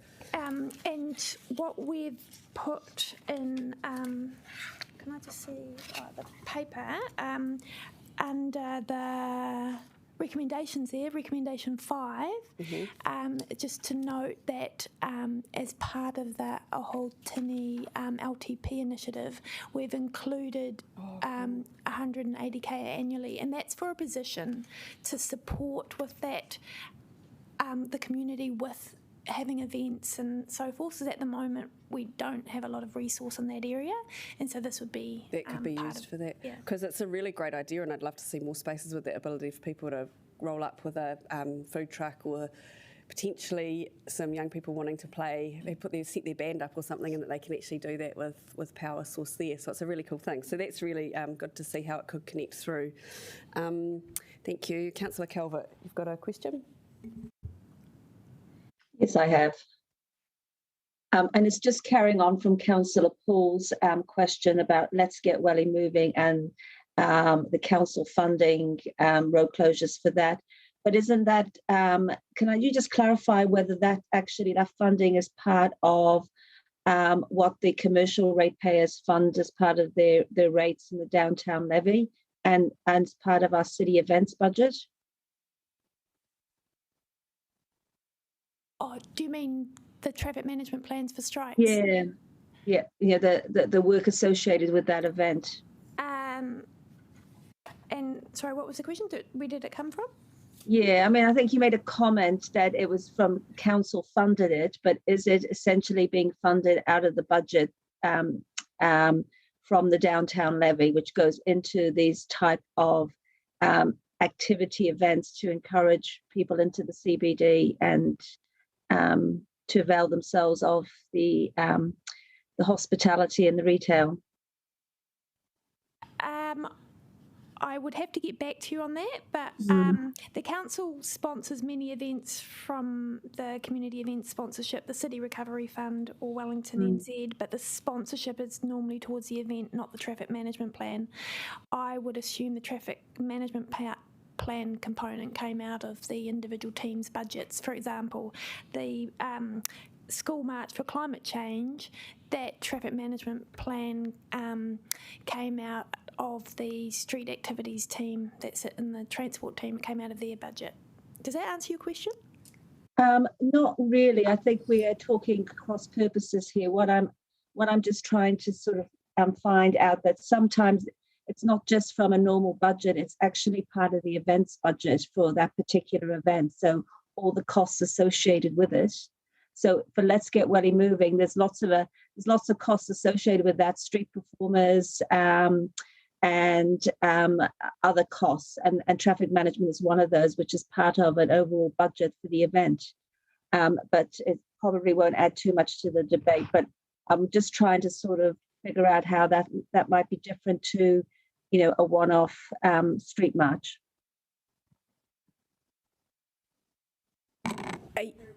Are you meaning let's Very Welly Christmas or Let's Get Wellington Moving? No, let's Very Welly Christmas. I wouldn't go near Let's Get Welly Moving. Trying to figure out how Let's Get Wellington Moving fits in. No, sorry. I mean, it's a Very Welly Christmas. Sorry, that's what I'm talking about. That's actually an event, and I would have assumed that all costs associated with that event, including traffic management, would be paid for out of the allocated budget for that particular event, which is paid for a lot by the downtown levy. Exactly. Yes. Okay. Thank you. Thank you, Councillor Condi. Here I am snacking. One of the things I was interested in is the accessibility issues on the footpaths in terms of clutter, which I know we've had lots of conversations about, and one of the things for consultation is looking at, for accessibility, people like the building line to be clear, but then of course you've got people crossing over, right? So that's the kind of a thing that we're trying to balance. Yeah. When I was talking with the Golden Mile design team the other day, one of the things they talked about is accessibility lines that are essentially built into the footpath, where if you've got a cane or something, it basically becomes like a building edge for you to be able to follow. And I was just kind of wondering if we'd thought about how we might include that into the future proofing of the policy in case those kinds of infrastructure became more common. Is that something that has already been thought about, or can we pick that up during the submissions process? We have worked internally and we're working really closely with the Wellington Design Manual people, and I have included our I can't remember what the name is, but they are the officers that work in both council and Let's Get Wellington Moving, and making sure that they're across what we're proposing here to make sure it aligns with what they're proposing.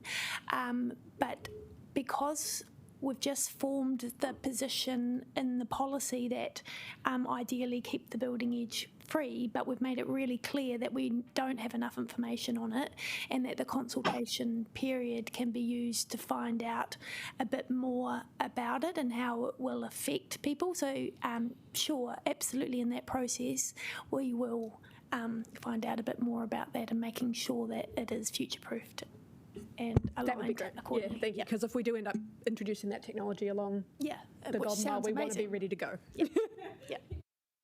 Thank you. Councillor Wolfe. Yep.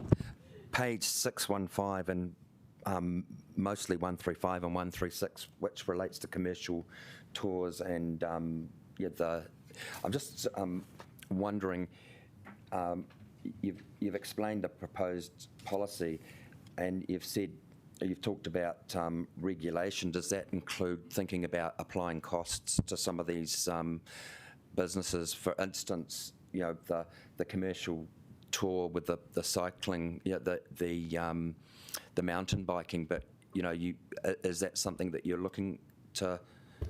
Absolutely, yeah. So the policy's proposing that we regulate the tour use, and because primarily so the council can manage that competing use of our public spaces, and also that we can provide adequate services. So currently, the PSR team do the best job they can within their budgets to maintain tracks, for example, from up Mount Victoria for mountain biking, but it's all done on a reactive basis.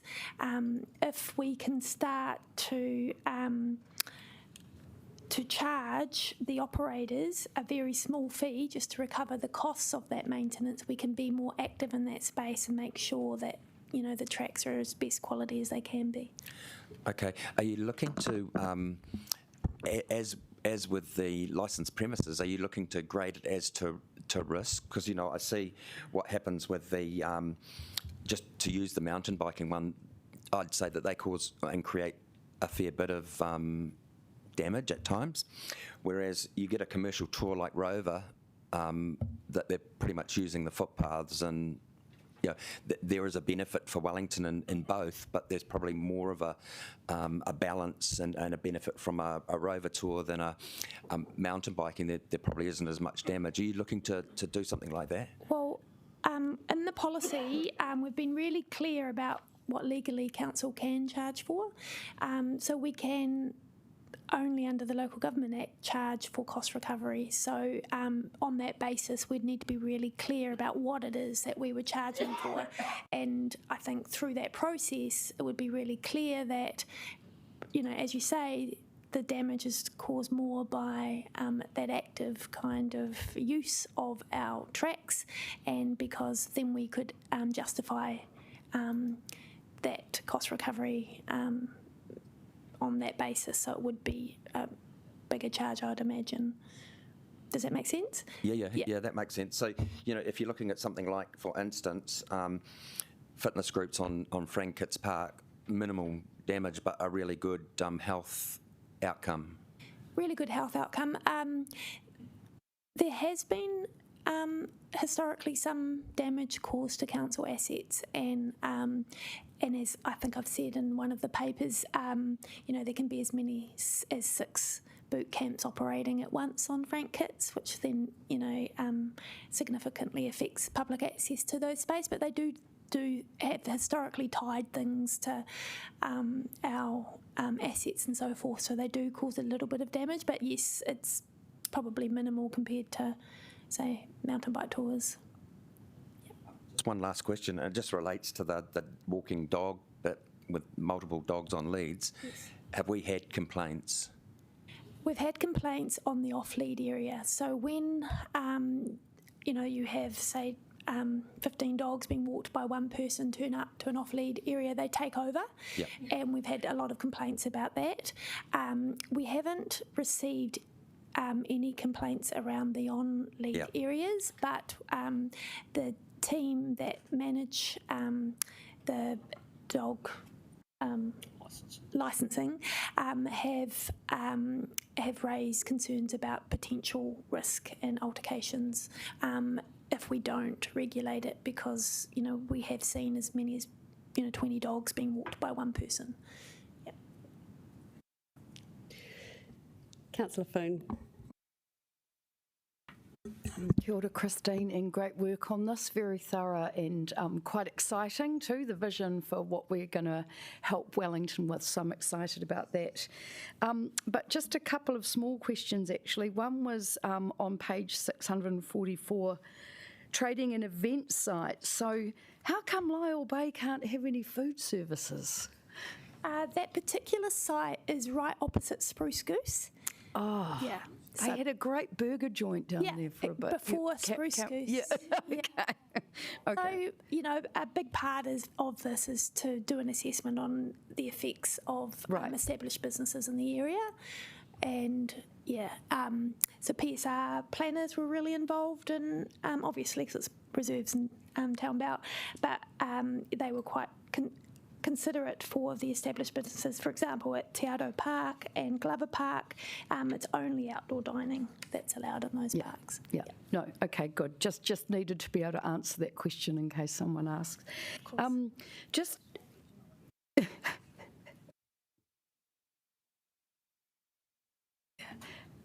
Just on the residents group as well, I guess, did we have any of our event/festival organisers as part of that group, just to understand what it's like when they're trying to do what they need to do in our public spaces? Sorry, in what group? The residents group? Yeah, was it the residents group? Oh, sorry, the residents panel survey. Yes.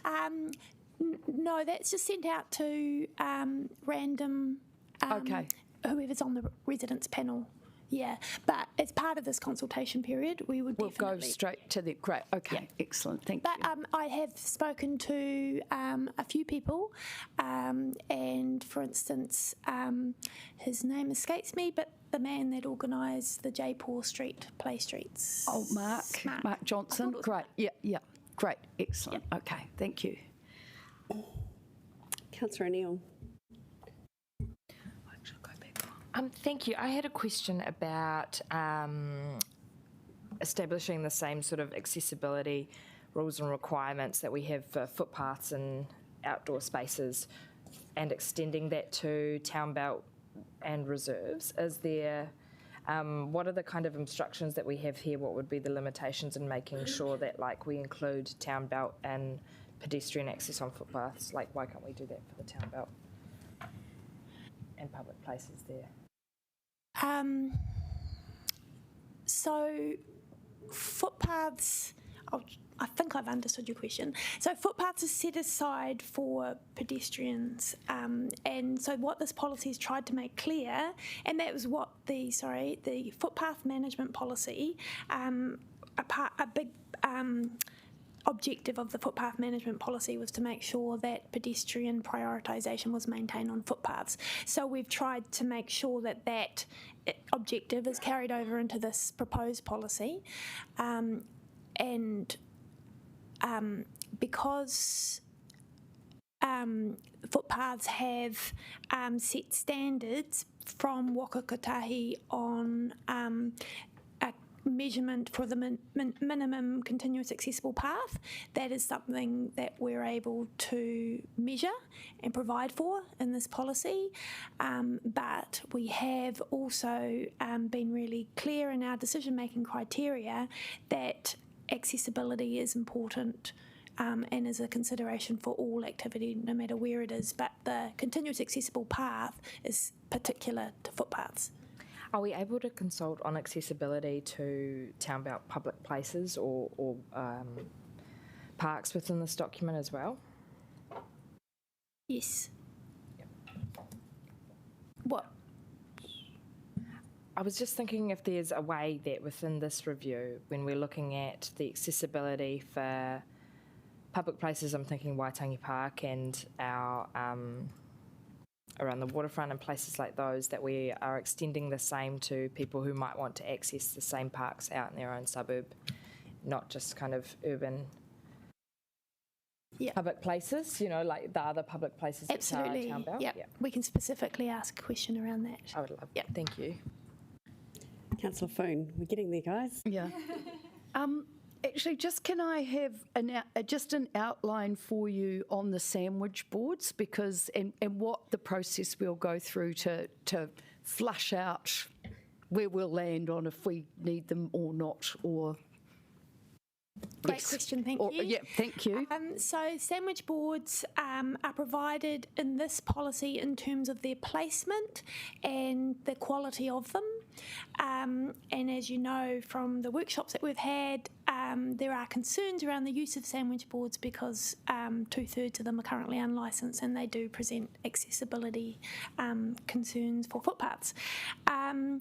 But what we're proposing is that after we finish this policy and then the public places bylaw, that we start a signage and public places policy so that we can get public opinion on signage in public places. as a broader conversation, and that would be aligned with the signage chapter in the district plan as well. Well, tēnā kōrua. Thank you so much for answering all of our questions. It was quite a list. Thank you for the work you've done on this too. Thank you very much. It's a very impressive piece of work. So I'm now going to ask Councillor Condi to move the paper. Kia ora koutou. Yes, again, just thanks to officers, you can see what a massive piece of work this is, and it cuts across so many areas of interest for us in terms of, you know, the economic benefits for the city, you know, social uses of our public spaces, as well as transport outcomes.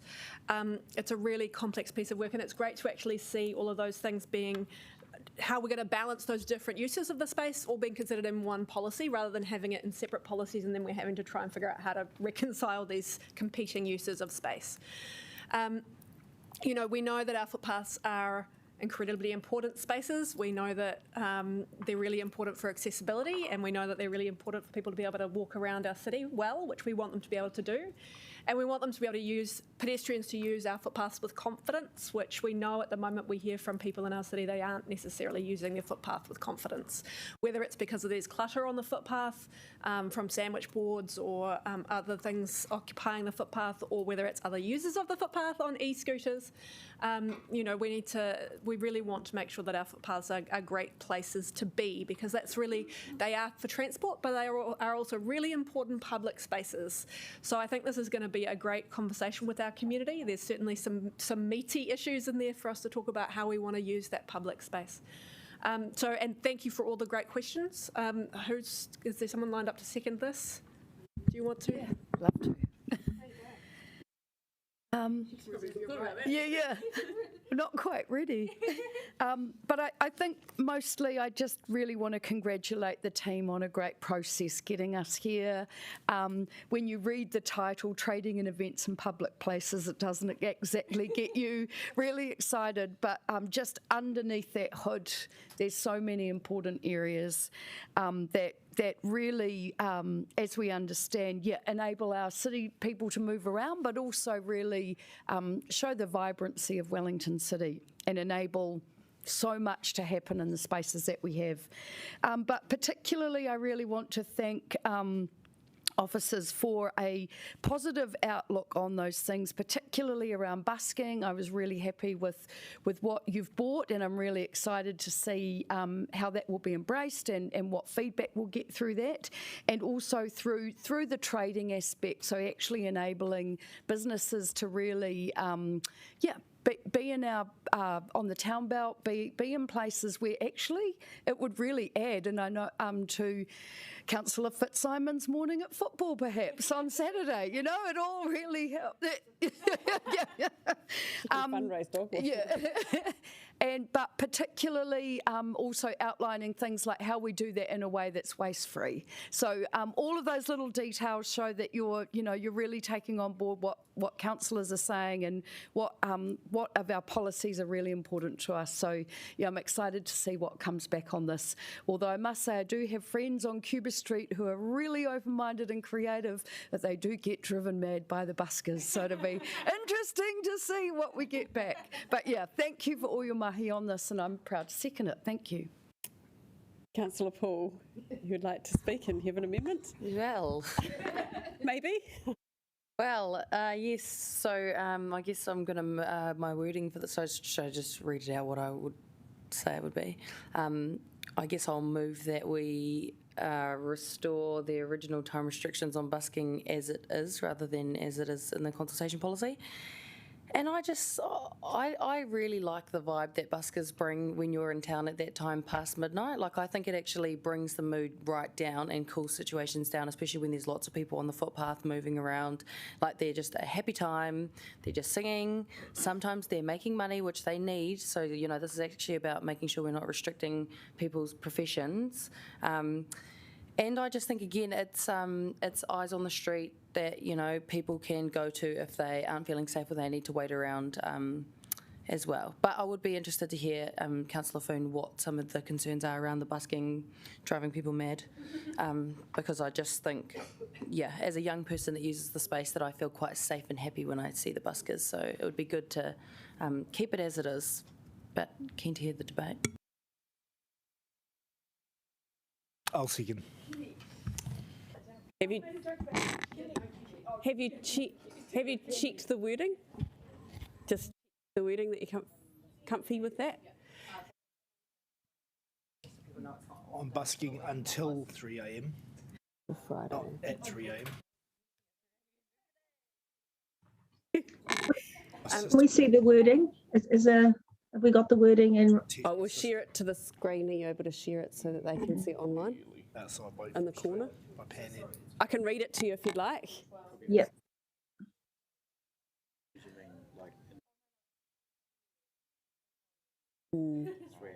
It's actually Saturday and Sunday morning. It's 3 a.m. Saturday and Sunday morning. That's my constituents. Okay, I'll read out to you what it will be. Amend the statement of proposal to retain the time limit on busking until 3 a.m. for Saturday morning and Sunday morning. Technically, people will think they're out on Friday night and Saturday night, but it's actually, yeah, it's technically Sunday. Haven't had to worry about that sort of calculation for a while. Councillor Rush, would you like to speak to this? I'll reserve my right. Thanks. Would anyone else like to speak to this amendment? Councillor Pennant. In the interest of collegiality, I will support my colleague, but I think I guess there is a tricky issue around noise in the inner city. So we, three Pukehina councillors, do get concerns raised around, rubbish trucks at midnight, and obviously we've got the issue of reverse sensitivity, but it is our largest residential area now, so we just do need to balance all that. So it'll be interesting to see what people say. And look, I guess the other thing too, Councillor Paul, we might just offline want to ask the public health team if there are actually many complaints, it might not even be an issue. Kia ora. I'm actually just going to ask for officer advice, because this is an amendment that it would be interesting to know if we do actually have any, as Councillor Pennant said, any complaints or any particular things that have brought this change about. Obviously, you might need to gather more info, and this is consultation, so yeah. So we do receive a lot of complaints about buskers, but I think it was in the background paper that I supplied, but it was something along the lines of 150 in the last 18 months. So it's not huge, and most of those are around bagpipes.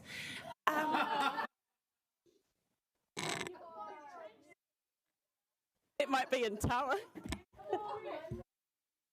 So,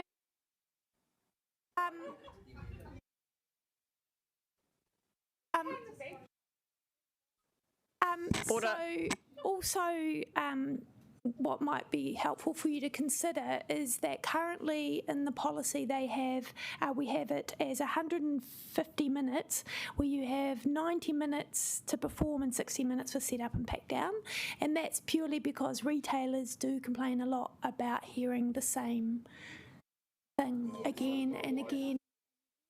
So that might be what you were referring to, Councillor Foon? Yeah, so the repetition. So that might be also something that you look at. So currently in the policy we have 150 minutes, but the in this proposed policy, the street activities team, because they're the ones that field the complaints, have requested that would be amended to 90 minutes all up, including the pack down. So I don't know if that's something that you want to consider at this stage, or if that's something that we hear in consultation. So after they do exhaust their 90 minutes, can they move somewhere else? Yeah. Oh, yeah. It's just at one site. So, just to be clear, so at the moment it's 150 minutes, but the street activities team are asking for that to be 90 minutes. No, in this document it's still at 150 minutes, yeah.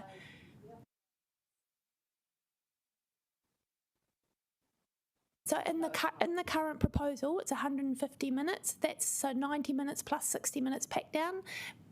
Since this draft has been completed, the street activities team are asking to review that, and currently on our website it has been changed to 90 minutes. Would it help for it to be in the consultation So possibly actually putting that in the amendment could be helpful. Yeah.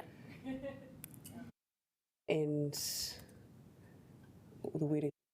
And what would the wording be for that one? Just and should we just adjourn for a couple of minutes while we get that wording right? And so just hang around close, 2 minutes.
Thank you. So now we're on the amendment. So Councillor Calvert, you're next on the speaking list. Thanks. Has the amendment changed? Sorry, I'm going to read it out again. So we've got 7 is the same one about retaining the time limit till 3 a.m. on Saturday morning and Sunday morning, and then we've got a new 8, which is amend the statement of proposal to change the time limit for busking at one location to 90 minutes, including set-up and pack-down. So they're 2 separate amendments, so you can choose how you want to support that. Okay, all right. Look, I'm both amendments at the same time. Yeah. Look, and this is just generally to the paper. I'm not envisaging having speaking any other amendments, but look, I'm going to support this amendment number 7. I think I agree with Councillor Paul in terms of buskers at that time of the early mornings are going to be in places where there's going to be people, and it hopefully will help provide some good distraction for others that might be wanting to do, who may need some support. So I'm going to support this, and also Amendment 8. I would have thought a compromise might have been 120 minutes, but I think nevertheless, if it goes out for consultation, then we'll enable people to have a say. And I think with the 90 minutes, that might encourage people to really have a say, whether it's good, bad, or indifferent. So, so I will support both amendments. Thank you, Councillor O'Neill. Probably don't need to speak then. Councillor Foon. Well, thank you for bringing up Kenny the busker. I'm just looking up what happened to him. Yeah, it was the subject of a lot of discussion in the 90s. Yeah, totally happy to support this for reasons that Councillor Paul has outlined, and particularly over that time, it definitely feels like it's adding to the vibrancy and a distraction that we actually need to the intenseness that's going on in that environment at that time. And very thankful for amendment number 8. I think my friends will be totally happy to feedback in on that one. So yes, it's definitely, and thank you, Christine, for clarifying it. It's not the what, it's the repetitive nature of it that it does kill the retailers on Cuba. So thank you for both amendments, Councillor Paul. I too will support this, having been in the city and seen sometimes the buskers don't even make any noise. I saw a really cool busker on Cuba Street who was doing some amazing artwork and was there with massive crowds around watching them create this really, really cool artwork. And it was late in the evening and it just had a really neat vibe around it with people just kind of almost mesmerised watching this person do their art. So there are different ways that you can busk. It doesn't always have to be noisy. But with regards to it being noisy, I think we'd all agree that we would rather be hearing noise of someone singing or doing something that's got some sort of constructive form than people, being angry or upset. So I think as far as your whakaaro around this and why you've brought this forward, it makes sense. It's about making our city vibrant in a way that is inclusive and, celebrates people's talents. Councillor Sparrow. I was just wondering whether, actually having consulted with Councillor Young, that master of, should that be mistress of good English? I'm non-binary.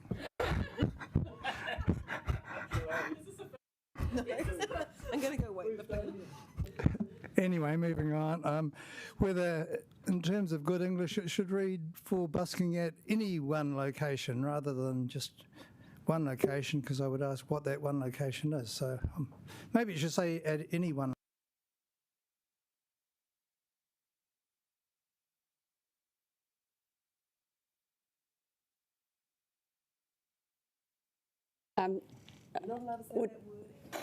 Would anyone else like to speak to this?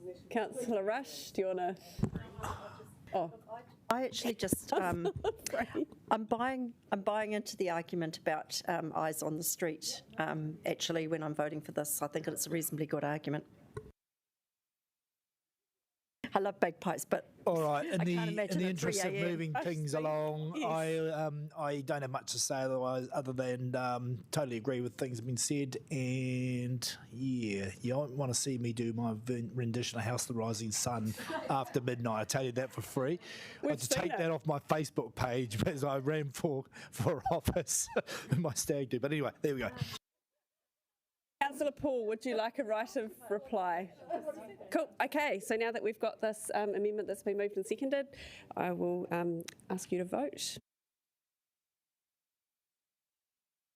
This is together, 7 and 8, because no one has requested anything other, and we're going to be efficient. We're getting close.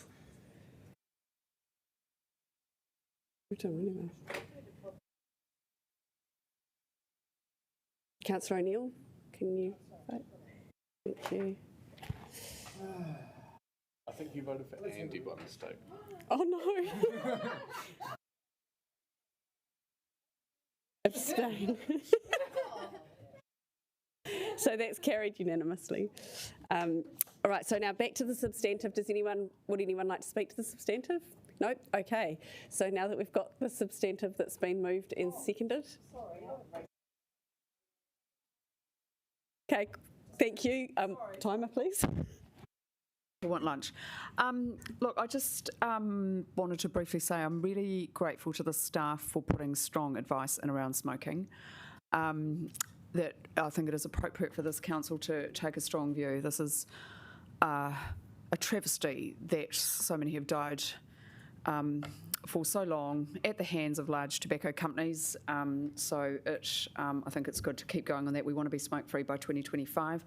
And just about the issue of sex work, I take my cue from Councillor Paul there that, yes, look, I have I might, again, I'll raise your R again, Councillor Paul. I might have some feminist issues around sex work, but I think your point around stigma is really valid, and that maybe we should be putting something positive in there. So I will touch base with the New Zealand Prostitutes Collective, and just I know that work's already been done, but I just would just like to hear that.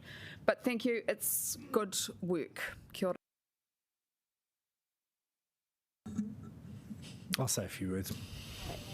Is it me first? Yeah. I just really, really want to thank Christina for this amazing policy. Like, you just absolutely nailed it. The workshops were so informative. You put up with us even on like the last day before a break, and we were all just so hoha, and you were just dealing with us. I was just like, great stuff. I really appreciate the extra care that you took developing it as well, especially talking to the New Zealand Prostitutes Collective. I thought that's really awesome, and yeah, I just think this is a really good policy. So thank you. And I just think, but I do think, just in regards to your points about smoking, we do have to be careful in the way that we manage it, because some of the provisions that have been put in place, such as the taxes on smoking, has actually not worked, and a lot of whānau would rather spend more money on smoking, and their families lose out on items of, you know, food or whatever else, because, you know, it's an addiction. It's not that people, like, I think a lot of people don't want to smoke, and I think we have to take, this is why I wanted the evidence behind the vaping, because I think you have to take evidence-based steps in dealing with addiction, not just what we think might work, because I do think that is where that tax on cigarettes came from, and it actually hasn't had, that was introduced by the Māori Party, and I don't actually think it's had that good of an impact on Māori. So I think we just have to be evidence-based, but you know what, at the end of the day, I respect the mana motuhake of Ngāti Toa. So if that's what they want and they don't want vaping on their whenua, then I'll 100% respect that. But I just think we've got to be evidence-based as much as we can. Councillor Rush. Just as an ex-smoker myself, I just want to maybe recognise that we're not living in the United States where you can blame all your issues on someone else, including big tobacco. Personally, I smoked for 20 years. I love those long white things, and the wonderful people at Alfred Dunhill that made them in different packages and different colours. But nevertheless, it did take quite a bit to try and to give up. Finally did in 2000. And one of the best decisions I've made. So, but nevertheless, those people who choose to smoke are entitled to do that. But we should certainly be encouraging people to move on. Deputy Mayor Free. Yeah, look, just very quickly, I think there was a good point made by Councillor Pannett about scooters. So one of the things that we have done is put lots of money towards a rapid rollout of a cycle network, and I would personally like us to, as part of that, see that if we can do anything further to get scooters off footpaths, because I think of all the things that are on footpaths, they are the most problematic in my view right now. So anyway, just a point. Otherwise, I think it's a great policy, and thanks to everyone who's had a hand in it. Thank you. Would anyone else like to speak to it? No. So right of reply, don't think you really need. There's nothing to reply to, really, is there? Okay, so now that we've got the paper that's been moved and seconded, I would like to invite you to vote.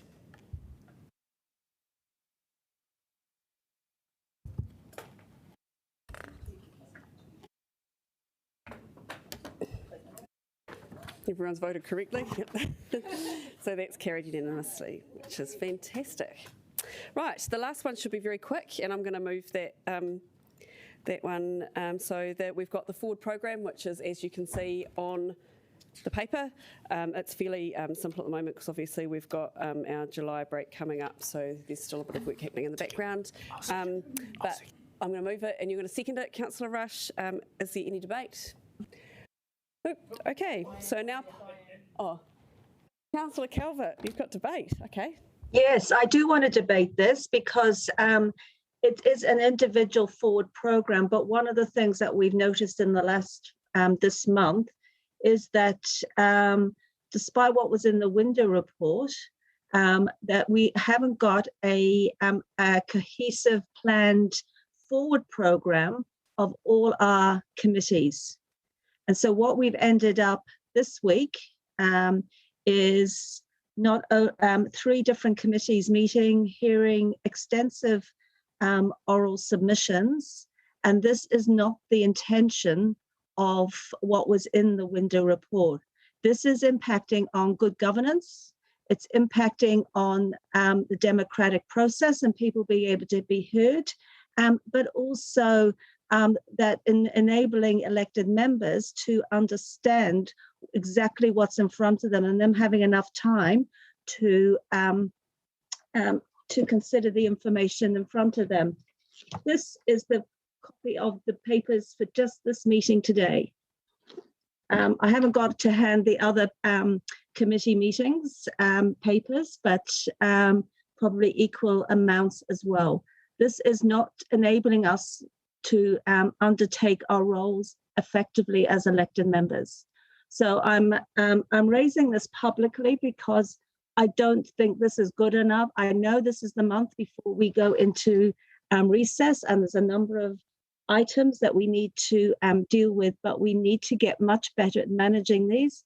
And it's not good enough for individual committees just to work on their 4 programs without us seeing a cohesive suite of the work that's coming up, so that we can ensure that we have a balanced work program and to enable us to give due consideration to all matters in front of us. So whilst I'll support this, the recommendations, I did want to make it quite clear that I think we can do a lot better in terms of making sure that we are not only managing the workload from a governance perspective, but also enabling good quality public input, and they have the opportunity, the public has the opportunity to effectively have their say. Thank you. Thank you. I will just quickly speak to that because I do take your points and agree with them to a certain extent, Councillor Calvert. It has been a particularly difficult week to try and manage what are some very big decisions and then a lot of reading, which for many of us has meant that we didn't have a weekend, and it's not been particularly pleasant. But saying that, as you noted, we are coming up to the break in July, which does put us under a bit of pressure to get some of these things through. And I know that officers, try their best to make sure that they spread the load. And being in a transition phase does mean that we're going to have a few bumps along the way. And I think this is just, unfortunately, one of those bumps. I don't see this being a pattern going forward for August and beyond. I'm not particularly concerned about it on that front. And I know that the Deputy Mayor, as our leader of pulling this together, will be keeping an eye on this and making sure from the future that we do spread the load across. And you may want to speak to this, but we do need to spread the load more so that we can give due consideration to the decisions that we're making. And I think sometimes we get a reminder of why that is, and we've got one this week. So I would like to thank staff, because actually, as councillors, we have to remember that whilst we read all of these papers, and collectively it is a lot of work, Democracy Services and the other teams have had to deal with all of the other side of things. So they are feeling the pain of it too, and I don't think it's something that anyone's particularly enjoyed having to go through, but we're going to get there, and we're going to make some good decisions along the way. So over to you, Deputy Mayor Free. Yeah, and so look, I do accept that this week is horrendously busy and the agendas are quite full, and you might think that having moved from 1 committee to 4 committees we'd have not been in that position, but we are. So, but it is a work in progress. Being as all the agendas are now online, everyone can look at the forward programs because they're attached to each of the individual committees, and we'll be trying to pull that overall picture together for the council meeting. So we are still in a formation period in terms of our new structure. And part of it's because we were very ambitious about the workload. So every single time we ask officers to do something, it results in work which comes to us in one of these committees. So maybe that's something we need to think about when we do our goal setting and our prioritisation work, which was also recommended in the window report we haven't quite done. I would also like to thank the staff, because what we're seeing with these new committee structures has been a lot of work for the staff to pull it together, and they've done that at pace, so we could actually have this bedding in month before we went on recess. So there will have been learnings right through this whole month, and hopefully they'll be reflected in a really streamlined structure going forward from August. So we can only hope. I'd like to thank the staff too, actually, because often other councillors might not be aware of what they're doing behind the scenes, but when we've had something come up and someone's wanted something clarified, they've been there fixing it really quickly. So just so that you're reassured that actually they really are trying to work out how to make this as smooth as possible, and it couldn't have gone much smoother really in some ways, trying to get it all sorted. So thank you very much, we do appreciate that. So now that we've got that moved and seconded, I would now like to put that to the vote.